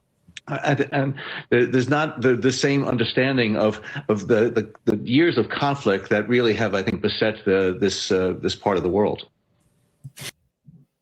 I wanted to pause that part there because notice he mentioned that this is something that the West is responsible for. And these are the things that people are starting to see. I wanted to fast forward to when she came back. Sorry. There we go. Naira, let's talk about, I think one of the big issues that I've seen people talk about is the coltan issue in Democratic Republic of Congo, what people call a slow motion genocide. The fact that the resources under the feet of people in Africa are riches. You know, they sort of describe the Africa sort of it's all Wakanda. They've all got gold and coltan and oil and everything else, but they don't profit from it. The West relies on it, sucks those resources out and becomes super rich. They get really nothing for it. And so how does that end up getting rebalanced? Can the West rebalance this relationship and allow these countries to profit more from their own resources in a way that makes things more equal? The way that you bring back that balance, Joy, is the West has to stop stealing their resources. I mean, it's as simple as that. Stop taking their gold. Stop taking their minerals, stop taking their silver, stop taking their diamonds. You stop stealing their resources. You keep your hands out of their country. You stop removing their leaders. You stop the regime change wars. You leave these countries alone. And if you leave these countries alone, you will see that they will be able to grow and thrive without you. That's what you do. Problem is, the U.S. government doesn't want those countries to grow and thrive. The U.S. government wants those countries to fail because the U.S. wants to be the dominant power. It doesn't want another country to be able to compete economically. Now, for all the people that preach to me and say that capitalism is great and free market is amazing, for who? Who does the free market actually work for when you have one country trying to dominate and dictate to other countries what they can and cannot do, meanwhile stealing their resources from them to constantly keep them at the bottom? Listen to what she says. And should they do it? Because it seems that they're definitely losing the hearts and minds. Well, we're talking about the entire colonial structure, right? And what's been left afterwards, in which colonialists, mostly the West, some of what we now see as Spain and Hispanic, but also part of this colonial project, that they went into countries, they took over, they also raised up a group of indigenous people to be the effective overseers. That's who's left in charge of many of these countries, whether it be Afghanistan or the Congo. And so you now have this power class that is deeply corrupt, is also deeply invested in benefiting personally from the extraction. And we don't have an international regime that is good at addressing that. So we talk about democracy and how expanding democracy will bring human rights to many countries. That's not the reality on the ground for many places, where democracy is also synonymous with massive corruption. If you look at global surveys, you see not only that the majority of the African continent is under the age of 25 years old, you also find that they are some of the people with the least resources and least access. Well, I won't say least, they have the resources, but I agree with her with the access part. They don't have access to those resources. This is a very important conversation. I want to keep having it. And so I'm glad we got a chance to get it started tonight. Naira, thank you. I'm glad you were released from the spell of the demons of technology. Thank you. I'm glad you were here. And she's so dramatic. The demons of technology. But pay close attention, folks, to what's happening. That conversation would not have happened, would not be possible. The things that you heard on MSNBC, plus they're really hurting for ratings, would not be possible if it were not for the massive protests that have been happening constantly since October 7th. There was a protest during the Macy's Thanksgiving Day Parade today. So when you have that many people come out in the streets, they can't ignore it. They have to acknowledge that the Palestinian people have been living through this occupation. They've been oppressed. They've been beat down. They've been given dirty water. They've been treated like animals. And you know what? I applaud everyone that came to the protest. I've been to the protest as well. Everyone that's speaking out about it, because, you know, we're going to look back on this day, one day in history. We'll look back at this one day on history, and we'll be able to say, you know what? I'm glad we were out there in the streets and we pushed back against the propaganda. Because imagine what they would be spewing from their mouths had it not been for the enormous impact, the enormous pushback from the American people out in the streets, actually internationally, people all over the world. Imagine what they would be saying. Imagine what they would be getting away with right now. Do you think those Congress members would have signed on for a ceasefire had it not been for the people in the streets, the protesters out there fighting? Always remember that. Always remember it's the outside effort that is going to put pressure on them. Voting for them is not putting pressure on them. Have to remember that. I'm going to go to the comments, and then we're going to get to this story about Andrew Tate and Piers Morgan. Whoo, man, that's a heated one. So hold on to your seat. Get popcorn if you have some. This is a moment. Angela says, hi, everyone. The DNC gave Ro Khanna the permission to call for a ceasefire. They know their odds of winning in 2024 are not good. Bingo, Angela. That's why I was saying, like, who gave him permission? Tia says, yet Israel knows that Hamas is supposedly underground, but continues bombing hospitals. Exactly. The number of times they keep saying they're in the tunnels. Okay, so why didn't you go into the tunnels? Why are you doing all this other stuff above the ground? The Oracle says, these people kill me, conflating the civilians of Gaza with Hamas. They are not one of the same. True. Louise says, and I learned an important lesson yesterday. Do not try to discuss Palestine with people who get their news from Facebook. Oh my God, don't even get me started, Louise. Don't even get me started. No, don't even try. They all over the place. EMK said he got pimp smacked. Emily to John, detransition vlog. Sorry, they're my words. This is the Karen, let me see the manager energy we need. Thank you for the super chat, P. Smith. They only know lies, even with technical difficulties. And thank you for the super chat, Chango. Sabby, a lot is happening in Africa. I wish you would cover that part of the world in comparison to the West. Yes, I will be covering that next week. I actually have someone coming on to dive into what's going on in the Congo. Because it has been a while since I've covered Africa. But yeah, I'll be doing that next week when I get back from break. Okay. Andrew Tate apparently is back in the news due to this conversation that he had with Piers Morgan. It is a very heated conversation. It is about Israel and Gaza. And this is part 2 of that conversation. Now, I will say this. We know that, Andrew Tate had also allegations against him. That's something that is briefly mentioned in this interview as well. But one thing I do want to say here is that you would think out of all the conversation that Piers Morgan has had with people about this particular issue, that Piers Morgan would be able to get it through his thick skull what the Palestinian people are going through. Now, I saw there's a conversation with him and Norm Finkelstein. I'm going to have to check that out. Hopefully Norm was able to wake him up, right, in reference to this issue, because even in this conversation with Andrew Tate, it's like he just doesn't get it. Get ready, folks. Grab your popcorn. Here we go. I want to turn to the war between Israel and Hamas in Gaza. What is your view of this war?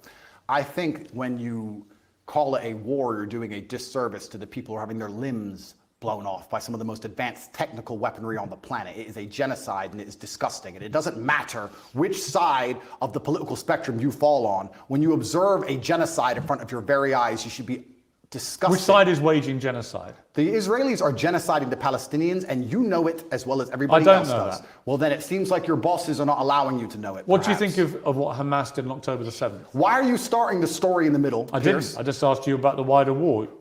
I'm now asking you specifically about Hamas. I cannot professionally answer that question without talking about the context that led up to October 7th. Well, nothing, to my mind, justifies what happened on October the 7th. Nothing justifies what happened before October the 7th, Piers. This is the exact point. So you're talking to a man, I don't know what answer you expect from me, because let's forget the fact that I'm a Muslim. You're talking to a man who is fighting oppression to the best of his ability because he believes that the people in charge of the world are enslaving us all, to the point where I detriment my own life. I end up in a jail cell because I'm speaking against oppression. Then you're asking me what I would do if my family was blown to pieces. You're not in a jail. Hang on. You're asking me what I would do if another government came along and blew my family to pieces? You weren't put in a jail. Let me pause there for just a second. Notice that Andrew Tate automatically calls out the fact that maybe your bosses, Piers, are the ones who won't let you acknowledge it. I agree with that too. I think Piers Morgan would be able to continue to have this show if he were to go ahead and agree to the fact that a genocide is taking place, that the state of Israel wants to be done with the Palestinian people. The multiple statements that have come from people like Netanyahu and former Prime Minister Naftali Bennett, also other advisors to Netanyahu, where they've said in interviews that they want all of them gone. It's very apparent. So if Piers Morgan is saying that he does not know that, you have to ask yourself, who is paying Piers? We all need to start asking that question. Who is paying Piers Morgan? Because Piers Morgan is not independent media. So we need to figure out where he's getting his check from. Jail cell because of any oppression. Absolutely, I was. No, you weren't. Of course you I were was. put in jail cell because you've been accused of serious sexual crimes. I would not have been accused if I was not monumentally successful in speaking the truth. Let me ask you again. It's a simple question. Some people can answer it straight away, including pro-Palestinians people I've had on my program. Many are very quick to say absolutely. Do you believe Hamas are a terror organization? And that's a very interesting question, but I think you're peddling asininities. Well, just answer the question. Can somebody do me a favor? Google asininities and find out if it's a word. I know what it means. If it's not. Notice how he said the word. He said, you're peddling asininities. Say it with me, guys. Asininities. Make sure it's added to Webster on Top G's orders. Okay. Just, are they a terror group? You're peddling asininities because I'll tell you why, Piers. Let me answer the question. No, I'm not. Of course you are. It's a simple question. That's like me asking. I'll tell you why I asked. Because the UK, where you were born, prescribes Hamas as a terror They organization. also prescribe me as dangerous to children in schools. Let me explain something to you, Piers. You're not prescribed as that. If I were to sit here and say, is stealing wrong? And you'd say yes, and I go, but what if the person stealing is trying to feed their family, and if they don't, their family are going to die? Is it still wrong? You're trying to take a very nuanced and complicated argument and reduce it down to one sentence, which is failure. You're trying to equate stealing with a mob of terrorists breaking over a border, going to peaceful... Is that what Israel did? Wait a minute. A mob of terrorists breaking over a border and killing people. Is that what Israel did? Going through a border on October the 7th. Oh, October the 7th. Massacre. First, I want to pause here for a second. What border? What border? I'm going to say this again for like the 10th time. A fence is not a border. You know, it's just like you can't just put up a fence and say, okay, this is the border now. So to me, it's just, I kept saying that over and over again. A fence is not a border. Say it with me, people. We need to start a new slogan. A fence is not a fucking border, period. But notice how Piers only wants to start with October 7th after everything that people have said about this issue on his show to his face. Bring young people at a festival, massacring families in their homes in a kibbutz, setting fire to them, cutting their heads off, killing babies. Oh, killing 40 babies, that was true. Well, fine. Were the babies vaccinated? Why are you being flippant? I'm not being flippant. The point I am I making... don't find that funny. No, but the point I am making is that the media lies, firstly. Secondly... I can ask you about different things at the same time, right? Sure. So I'm asking you, first of all, specifically, what is your reaction to what happened on October the 7th? Sure. I'll answer the question professionally. I do not condone the loss of human life on either side. I think anybody doing anything which directly damages civilians is disgusting and abhorrent. However, I would be an amateur if I could not sit and pretend I do not understand the motivations behind either side. This is not even me taking a side. I understand why Israel is doing what it's doing. I understand why Palestine is doing what it's doing. However, I still call the Israeli actions absolutely abhorrent and genocidal. Okay, we're going to come to Israel's actions, I promise you. We will ask that question specifically. But in terms of what Hamas did on October the 7th, do you accept that was an act of terrorism? It's an interesting question because once again, not really. It is. No, it's a very straightforward question. Because you're the person who would have called Nelson Mandela a terrorist while he was still in jail, and one person's terrorist is another person's freedom fighter. I wouldn't for have me to called him answer that. the question, yes, you would have. For me to Let's go back to this part about Nelson Mandela, because I think this is an important point to bring up. Damages civilians is disgusting and abhorrent. However, I would be an amateur if I could not sit and pretend I do not understand the motivations behind either side. This is not even me taking a side. I understand why Israel is doing what it's doing. I understand why Palestine is doing what it's doing. However, I still call the Israeli actions absolutely abhorrent and genocidal. Okay, we're going to come to Israel's actions, I promise you. We will ask that question specifically. But in terms of what Hamas did on October the 7th, do you accept that was an act of terrorism? It's an interesting question because once again, not really. It is. No, it's a very straightforward question. Because you're the person who would have called Nelson Mandela a terrorist while he was still in jail, and one person. Yes. So look, I've never been an Andrew Tate fan. I think there's some things about Andrew that Sabby is not on board with. I'll just say that. But I think he killed it in this interview because he brought up the fact that Piers Morgan, based on the rhetoric that Piers has right now in reference to this particular issue about the occupation, that's why he keeps bringing up October 7th. He doesn't want to go back and have to talk about the history of the occupation. Because the thing is this. I agree with Andrew Tate when he says that you, Piers, would have called Nelson Mandela a terrorist. I agree. I think he would have. Now, a lot of people that sit around today, they applaud what Nelson Mandela has done. They call Nelson Mandela a hero. Remember, this guy spent 27 years in jail, in prison, fighting against apartheid in South Africa. He's seen as a hero. Was he seen as a hero at that point in time? We always have to go back and ask. You have to remember, even when you look at the civil rights movement, a lot of people applaud Malcolm X today. A lot of people applaud MLK today. But at that point in time, the civil rights movement was not popular. And this is something that people really have to grasp. I don't think a lot of people realize that. It's popular to talk about it now. It's popular to celebrate MLK on MLK's birthday.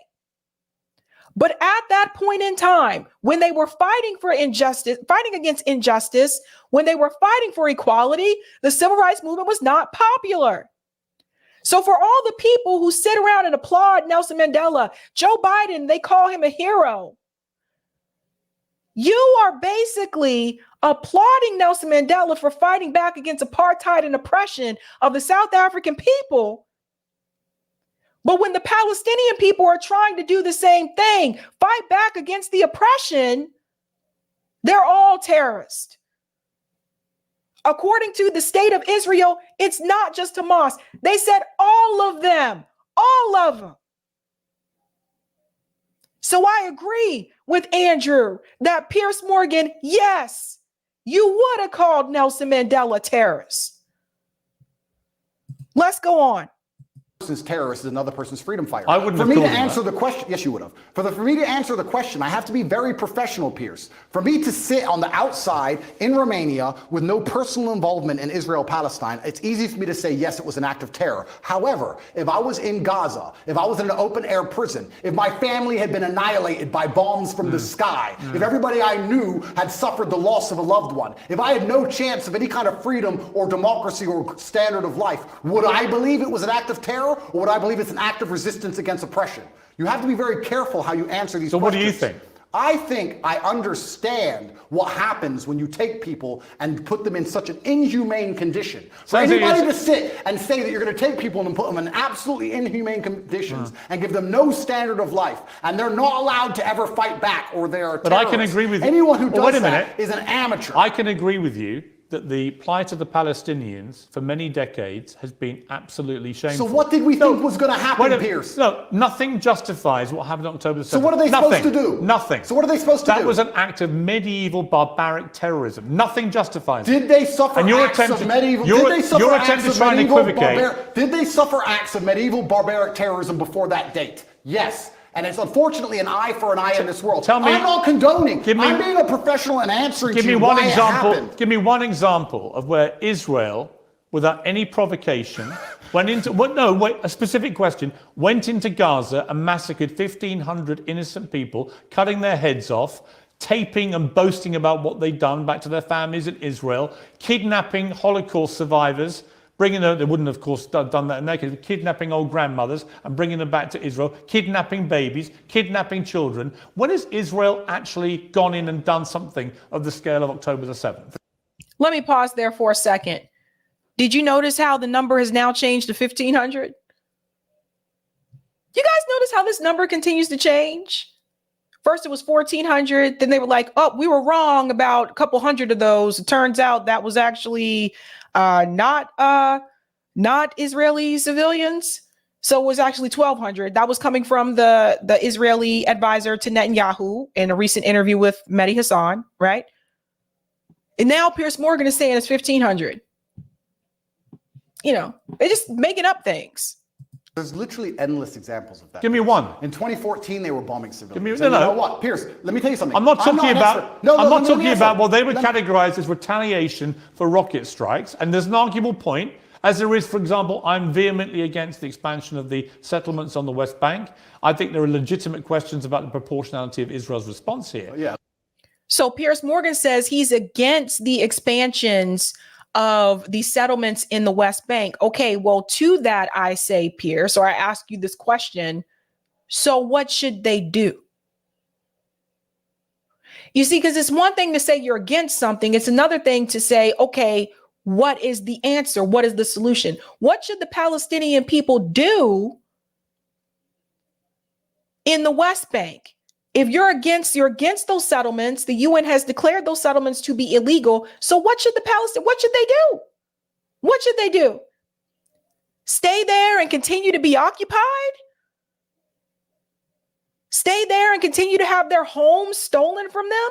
I bet you if someone showed up to Piers Morgan's house and said, this house is mine, get out, I own it, and get off the land, I bet you Piers Morgan wouldn't let them take that house without them catching his hands. But he's privileged. He's a rich, privileged dude. And in the past, when the Palestinians have had peaceful protests, the IDF actually shot at their feet. Piers Morgan isn't willing to admit who's in power and who's not. But in terms of what Hamas perpetrated on October the 7th, there is no instance of Israel doing that to the people of Gaza. And you have to accept that. If you don't accept that, you're either deluded or you're deliberately not wanting to say the obvious, which is that was an act of terrorism, because you're concerned about upsetting people in Palestine. Is that the case? Let me go back to my first point when I said you're peddling asininities. The reason I said that is to look at a situation, no matter how heinous, and to ignore all of the context and pretend that you do not understand why said situation happened Nothing justifies terrorism on that scale. Nothing. Is asinine. No, it's not. Because it's not about justification. Let me tell you why. It's not about justification. Let me tell you. It's about understanding the realities of the world. Let me tell you the reality of the world. Hamas came to power in 2005.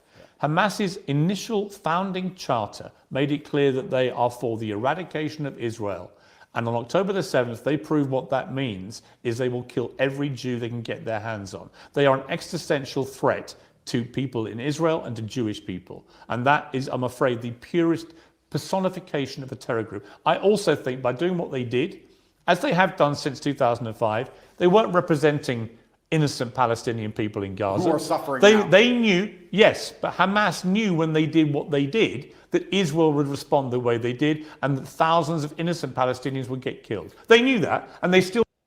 But Hamas didn't exist in 1948. Or the 50s, or the 60s, or the 70s, and Israel was occupying and oppressing the Palestinian people then. Who's to blame for it at that point? This is why I say you can't just start with October 7th. Did it. So my question for you is, why can't you, which is my position on this, is very straightforward. What Hamas did was an act of terror. An absolutely despicable act of terror, and should be called exactly what it is. And they are now demonstrably a terrorist group. That is why they were rightly prescribed that by the UK and America and other countries. And to try and pretend they're not makes you sound like Jeremy Corbyn. And I can't think of a worse insult to throw at you, right? So I don't think me and Corbyn agree on that. But I also think there are legitimate questions to come about the way Israel's responded. We can come to that. But I just want to ask you one more time. Is what Hamas did on October the 7th an act of terrorism? I think, Pierce, it is peddling asininities for you to pretend that enslaving people... You sound like Jeremy Corbyn. No, let me answer the question. 15 times he refused to answer the question. Let me answer the question. You're now up I'm to not about... refusing. You're now about 3 or 4. If you look... Are they a terror group or not? They're one team's freedom fighter, and they're deemed a terrorist What do group. you think? I think that if you lock people in an open-air prison and steal their land, they're going to retaliate. So they're not a terror group? I think they're going to retaliate. They're not a terror group? One team's terrorist is another Okay, we're team's now up to freedom about fighter. 8. Are they a terror group? And also... So here's the thing. We create this type of response. I'll give you an older example that is actually doesn't involve Israel or Gaza. We create this type of response. Look at someone like Saddam Hussein. Brutal dictator. But not our country. Right? The US government comes in and says we got to overthrow Saddam Hussein. But make no mistake, this was not about because he was a dictator or how he treated his people. This was all about oil. Then they tried to lie to us and tell us it was about weapons of mass destruction, that Saddam Hussein had weapons of mass destruction, only to find out that that was not true. That was a lie. The US government goes in, they take out Saddam Hussein, overthrow the leader. That gave rise to ISIS. So then ISIS rises up and starts to spread throughout the Middle East. We create it. We create the terror. I want to make this very clear to people to understand. The United States government, from what I have seen, I believe we create the terror.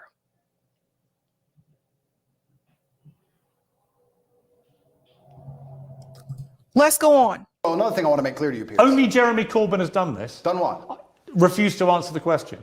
I think that what they are doing is seemingly deemed an act of terror by the people that the terror... Don't use weaselly words. They're not weaselly. Of course the Israelis think they're a terror group, and of course the Palestinians think they're freedom fighters. It's stupid that you're asking the question. Most of the civilized world thinks they're a terror group who committed an act of terrorism. It's not difficult. What they did was an act of terrorism. And I think that if Israel continues to conduct acts of terrorism on the Palestinian people, they're going to do nothing but strengthen the reaction. Well, that's a different conversation I'm about to have with you about Israel's response. So that's a really interesting point that he makes there about they're going to strengthen the reaction. This is something that people need to pay close attention to, because all of the people that have been killed in Gaza, what do you think the children who are still alive, what do you think their memory and their opinion of the state of Israel and the U.S. government is going to be after all this is done. You know, kids don't remain to be kids. Children grow up into adults. These are the kind of things people really need to think about.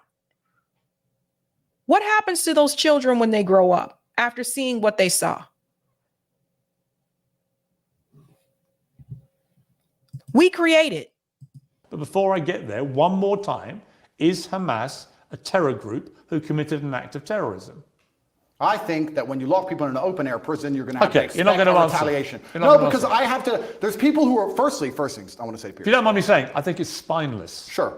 I do. That's fine. You sound like Jeremy Corbyn. Well, that is an Did you insult. see my interview with him? No. Right, 15 times last week, I asked him the same question. 15 times he prevaricated and wouldn't answer. Eventually, when someone does that enough times, you know what they really think. Okay. You don't think they're a terror group. Well, let me answer. You don't without think being they're a terror interrupted. group. No, what I think is this. On certain Because I'd be scenarios- really curious what you think an act of terror is if it's not massacring 1,500 innocent people, It's not including Holocaust survivors, Piers. kidnapping babies, decapitating Piers. people, cutting their limbs Piers. off, raping women. Yeah, talk about missing limbs. We're going to talk about that when we talk about what We Israel are, have done. but So when we let's- get there, it'll be in the context of you not admitting that was an act of terror. Well, let me answer the Again, to this day, I have seen no evidence that is proven to be true.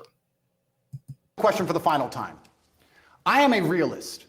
And as a realist, sometimes you do not come to the conclusion of labeling good guys and bad guys. The world is not black and white. Hamas are bad guys. No, the world is not black and white. The world is actually very gray. Anybody who sits and thinks there's Nothing clearly a grey good about guy, what- there's and nothing clearly grey a about good what guy Hamas and did. clearly a bad guy does not understand how the world works. And as a realist, what you do is you look at scenarios and you understand why they happen, how unfortunate they are, how unfortunate the loss of human life is, how civilians die on both sides, how innocents are dying in a chess game played by the elites on both sides. Both sides, you have innocent people who didn't even vote for the person making the decisions, who are ensuring their death, signing their death warrants. It's unfortunate on both sides. But listen, sir, you would not advocate Russia doing any of the things to Ukraine that Israel is doing to Palestine. You would not.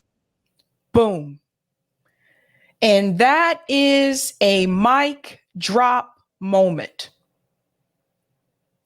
Sorry, Russia has been doing exactly that. Russia to has Ukraine. not done a fraction of the things to Ukraine that Israel has done to Palestine. Russia illegally invaded a sovereign democratic country and has committed a barbaric rampage, trying to seize as much of Ukraine as it can, bombing maternity hospitals, Let me ask you a killing question. innocent women Let me and ask you a children. question. Right? Don't even try and have some kind of No, this is genuine equivocation question. of this. I will. A Hamas rocket, a tiny Hamas rocket that can make a pothole in the road, and then they get hit back with cruise missiles. Let me ask you a question. Ukraine sent a drone and it hit the Kremlin. A drone attack. It did nothing. It damaged some shingles. If Russia decided to then respond with a missile attack on a hospital and annihilate 800 people, It has been. Do you think that would be allowed? Exactly what it has been. Would you advocate? Right, but when that happened with Russia, the difference is the United States government called that a war crime. They called it a war crime. But when Israel does it, they're not willing to. South Africa's president has just called it a war crime. The US government is not. So they are showing favoritism towards the state of Israel. They're letting Israel get away with things that they did not let Russia get away with. I think that's the point that Andrew Tate is trying to make. Have you seen? Would you support that Have you reaction? seen the state of Mariupol, which they leveled to the ground? The Ukrainians did level it. The You're Russian- correct. No, the Russians. 2014. The Get with Russians the program. leveled Mariupol. And my question to you is, would you advocate those reactions? Let me ask you another question, Piers. No, This is a genuine okay. question. Let me ask you a question because I want to understand your point of It's view. actually my interview of you. Yeah, So- but you tried to understand mine. I just want to understand your point of view.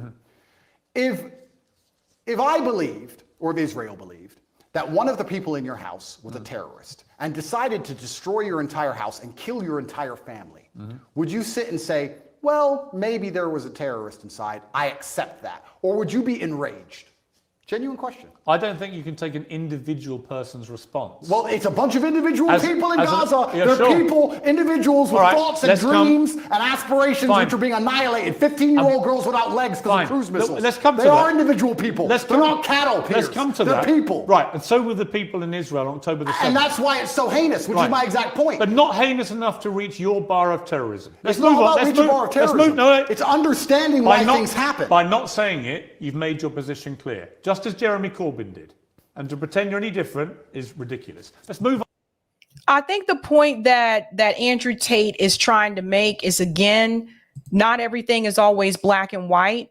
And sometimes there is a gray area, like he was saying. So the question that I have again, and I did ask this question after October 7th, I'm going to ask this question to the audience again. Do oppressed people have the right to resist? And I ask that because what are the oppressed supposed to do?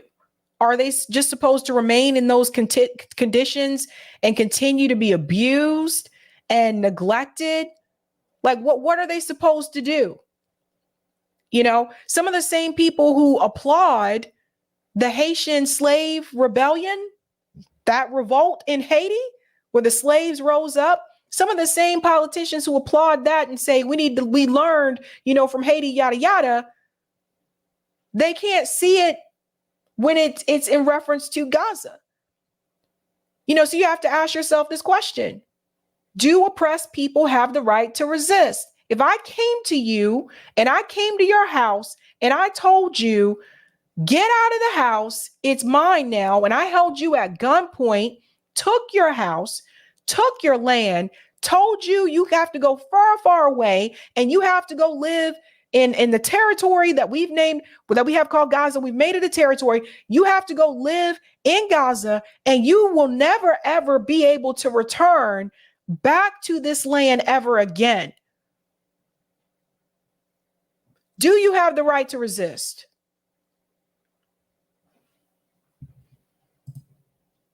On to Israel's response, because there are legitimate questions about this. Hamas embeds itself, 40,000 terrorists in my estimation, you can call them whatever you like. And they're embedded amongst the civilian population, predominantly in northern Gaza. We know from intelligence over the last 20 years, which you won't believe because the Matrix has made it all up. Correct. But we know from intelligence that historically Hamas likes to embed itself, particularly around things like schools and hospitals and mosques, because that makes it more difficult if the Israelis attack. Yeah. Now, Israel has killed nearly 12,000 people in its response, right? There are many people around the world demanding a ceasefire who think that is a ridiculously disproportionate response to what happened. Well, it was genocide. They would want to kill everyone in Palestine. They don't. They just want to. Yes, they do. Listen, there's different ways to commit genocide. One is through the act of war, which is where a lot of these casualties have come from, but also starvation, not allowing them to have clean water. There's many ways to, you know, dispel of a population. It doesn't have to just be from the warfare. And Pierce knows this. Pierce has been told this by multiple people, not just Jeremy Corbyn. Cenk Uygur was on there, had this conversation with Piers Morgan. Norm Finkelstein just had this conversation with Piers Morgan. There were multiple people that have come on to talk to Piers Morgan about this issue. He's very well aware. But Pierce also knows who writes that check. Drive them all out. Whereas Hamas do want to kill every Jew. That is actually what genocide is. You know what's actually interesting? Because you've spoken about this subject with people more who actually understand the conflict better than I do. Mohammed Hijab understands it better. Low-key understands it better. I'm talking from a very general humanistic perspective because I don't understand the absolute intricacies like they do. Do you know what genocide means? Of course I do. Right. Genocide means you want to eradicate an entire people based on race or ethnicity. Israel clearly doesn't want to do that. That's a lie. We talked about this a couple of nights ago, Netanyahu's version of the greater Israel. He talked about this himself. He presented this to an audience of people about the greater Israel. I'll pull up the map here while you listen to this. I'll show you what it's supposed to look like. To the Palestinian people. Clearly not. If he did, he wouldn't tell a million of them, as it turned out, who moved south. Now, there are arguments about whether to attack them as they moved. Well, some people got hit as they moved. Oh, some people got hit. Yes. Some people got hit. You know what, You know Andrew? what happens? You know what, Andrew? Wait till it's your son, son. You know what? Wait till it's your son. I agree. And you know what, Andrew? War is horrific. It's horrific. The question is it a just war for Israel to go after Hamas? And if it is, and you believe as I do, Hamas has to be got rid of, how do you do that? If you don't do it the way Israel is doing it, how do you get rid of that terror group? Now, you won't agree with anything they're doing because you can't even categorize them as a terror group. No, the reason I won't agree with them is because I'm a human, Piers. And please let me answer this without being interrupted. You didn't answer my earlier question for a reason, because you knew that you couldn't answer it without proving my point. The question about the fact that if they decided to cruise missile your house because they thought somebody inside was a terrorist, you would not accept the loss of your family that you have raised. You would not accept that. Of course I wouldn't. Okay, absolutely. So let me answer this as a professional. So you just heard that. Piers Morgan said he would not accept it. What's funny is I'm a humanist. Like I said, a professional what, by the way? The professional. Please let me answer. Let me answer. What are you? What are you thinking? You say you're thinking professional, and I'm talking about this from a humanistic perspective, right? And like I said, you've talked to people more knowledgeable than me on the details of the subject. Right. Listen to me very carefully. I thought we lived in a democratic society. You just said 35,000 Hamas terrorists, and this is the thing that's most upsetting to me. This is what genuinely upsets me.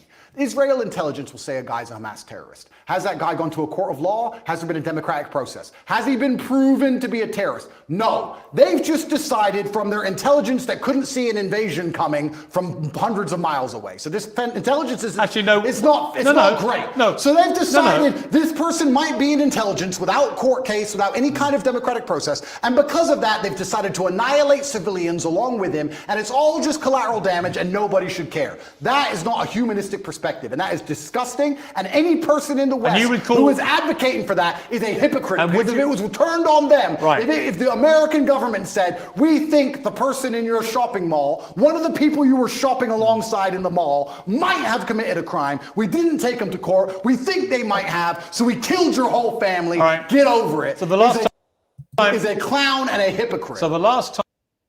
Okay, and we'll go ahead and stop it there just because, I mean, it is really long. You can watch the entire interview on Piers Morgan Uncensored. It's called Part 2. Andrew Tate talks Palestine and Israel with Piers Morgan, latest interview. Remember, this is Part 2. So just keep that in mind if you're looking for the rest of this particular conversation. But I want to show you that greater Israel, because I do think that Andrew Tate made his point there, what he was trying to do, because he got Piers to admit, let me take this off of here, sorry.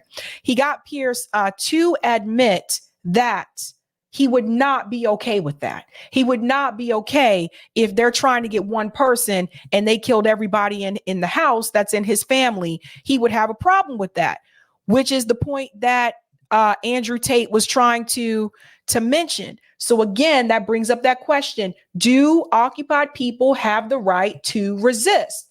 And that's what I want people to really think about.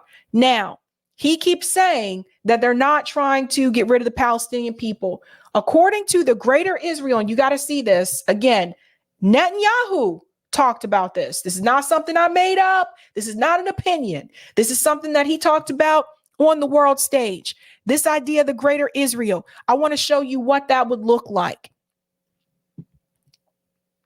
The green area indicates the Palestine claimed by the World Zionist Organization as of 1918.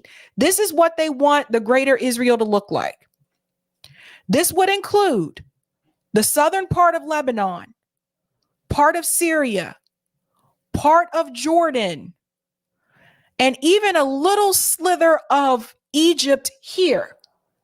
So as you can see, there is no West Bank, there is no Gaza. The idea of the greater Israel is to spread into some of the other neighboring countries. So when Netanyahu told them, the Palestinians, they need to go into Egypt. I mean, you can't just walk into Egypt like that. Egypt has to let you in, and Egypt is not doing so because they know exactly what Netanyahu's trying to do. Netanyahu's trying to push the Palestinian people off of the land, completely out of the area, and deny them the right to return. So again, what would have happened if Egypt would have said, yes, come on in? Netanyahu would have made it so that those people would never be able to return to Gaza again. And that's what people have to understand. So this is the plan, folks.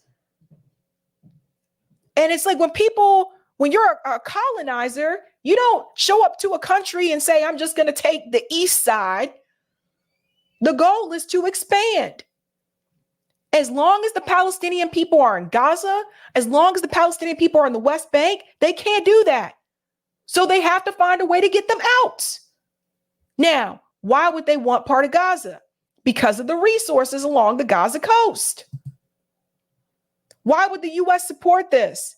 Because the U.S. also wants access to those resources along the Gaza coast, which include gas and oil. All of this in an attempt to make sure that oil stays in the hands of the West and the Western allies, not in the hands of the Arab countries. They don't want Jordan, Egypt. I'm going to throw Saudi Arabia in here too, but Saudi Arabia kind of has its own thing with oil, but they don't want those countries, Lebanon, Syria, Jordan, Egypt. They don't want them to control the oil. This is another reason why we need to get off fucking oil. This is why we need to move away from oil. We need to move away from coal. We need to stop depending on this stuff.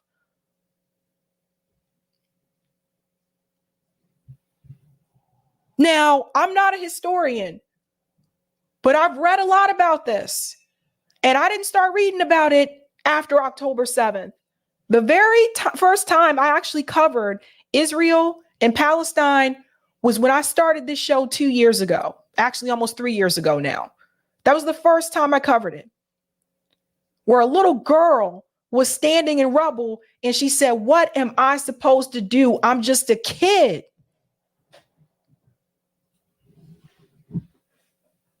So people like Piers Morgan have to stop pretending like this just happened. It did not just happen. It did not just start. Israel has been attacking people in Gaza for years.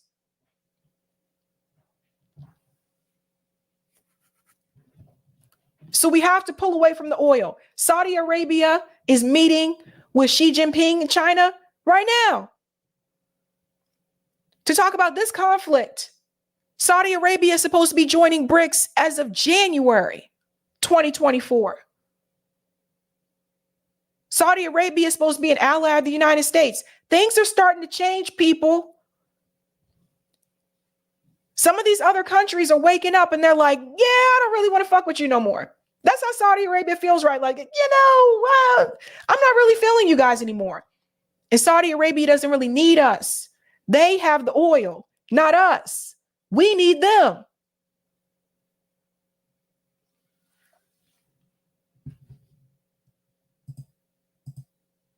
And one last piece before I head out. This idea that religion is supposed to control any type of state, I disagree with. I do not support that. This is why I agree with the separation of church and state.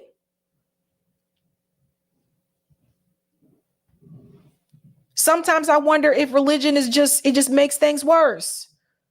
And this is not to say that people can't have faith. This is not to say that people can't believe in something, a higher power, a higher calling. I'm not saying you can't.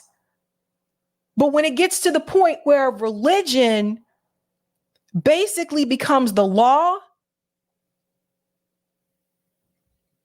that's dangerous.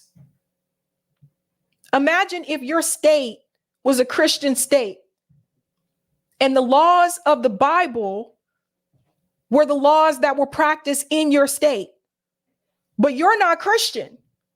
You don't practice, but you have to follow the laws anyway.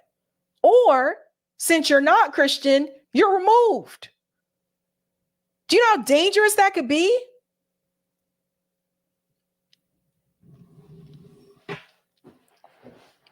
We have to remember how this all started. The Zionist project. The father of Zionism was not religious. This is the scary part. Wasn't religious.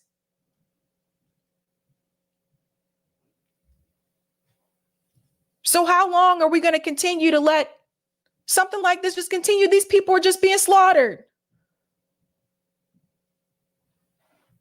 And they have no resources. They're not the ones in power.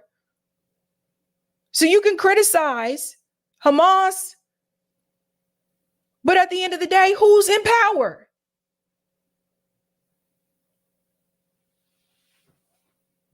These are things we all need to think about. Go to some of the comments here. Croaky says, don't like Tate, but this was pretty based. Eli said, Andrew did well with this interview. He has a boyish charm on this topic in some moments. I was never a Tate fan, but this was endearing. Tia says, a fence is not a fucking border. That's right. Say it with me, guys. Say it with me. Thank you for the super chat. B1 Truth Be Told. The Israel-Hamas conflict has exposed mainstream media and their hitmen yet again. Piers Morgan does not have integrity and refuse to accept facts. Thank you for the super chat. Roger, don't forget Eric is not here. That's right. I'm coming back to Rockfin. And thank you, Luis. New York is on high alert because of the threat of Hamas attacks on U.S. soil. I am terrified of a false flag to try to regain control of the narrative. We are all fodder. Again, when you hear this type of rhetoric, you hear mainstream media saying, oh, it could be Hamas attack on U.S. soil. With what resources, guys? And JB says, Sabs, the metric only applies to white European oppressed people. Black and brown oppressed people don't have that right according to the West. Something to think about. Something to think about. Going to head on over to The Rock and check comments there. And if you have not had the chance to do so, don't forget to smash that like button. Thank you. That helps me out with the algo. All right. Thank you so much, Roger. Let me go ahead and just pull up the tips here. Thank you for this tip on Rockfin. Sorry, guys. Rockfin's thing is really small. Hemp Car, thank you for the tip. Since I deliver the mail, I see these Freemason newsletters. They literally call their leader the All Worshipful. Do a quick wiki reality search. Iran kicked them out in 79 and Russia let them back in after the Cold War. Learn that conspiracy BS.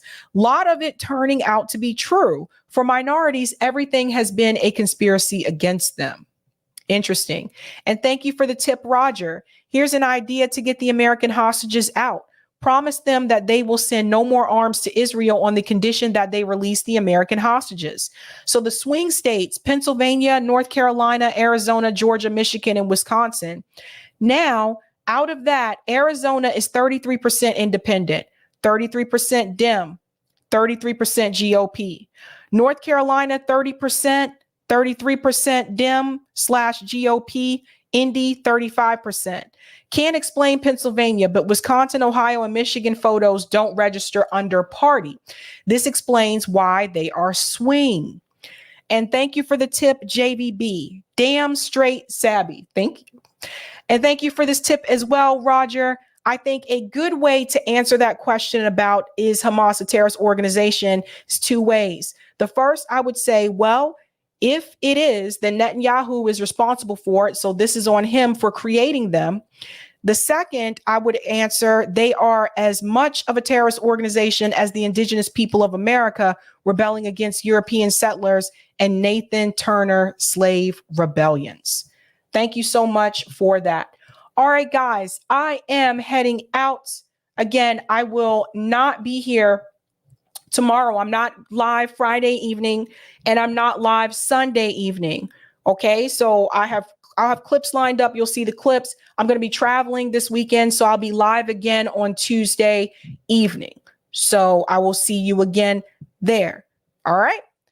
All right, guys. Again, I hope you enjoy your weekend. You get to spend more time with family. Thank you for the super chat, Raphael. Have a nice weekend. Be safe. Thank you. I will. I'll be heading to New York, so I'll get to have some fun with some peeps. But other than that, guys, I am heading out. You know how we do this. Have a good night. Keep up the fight.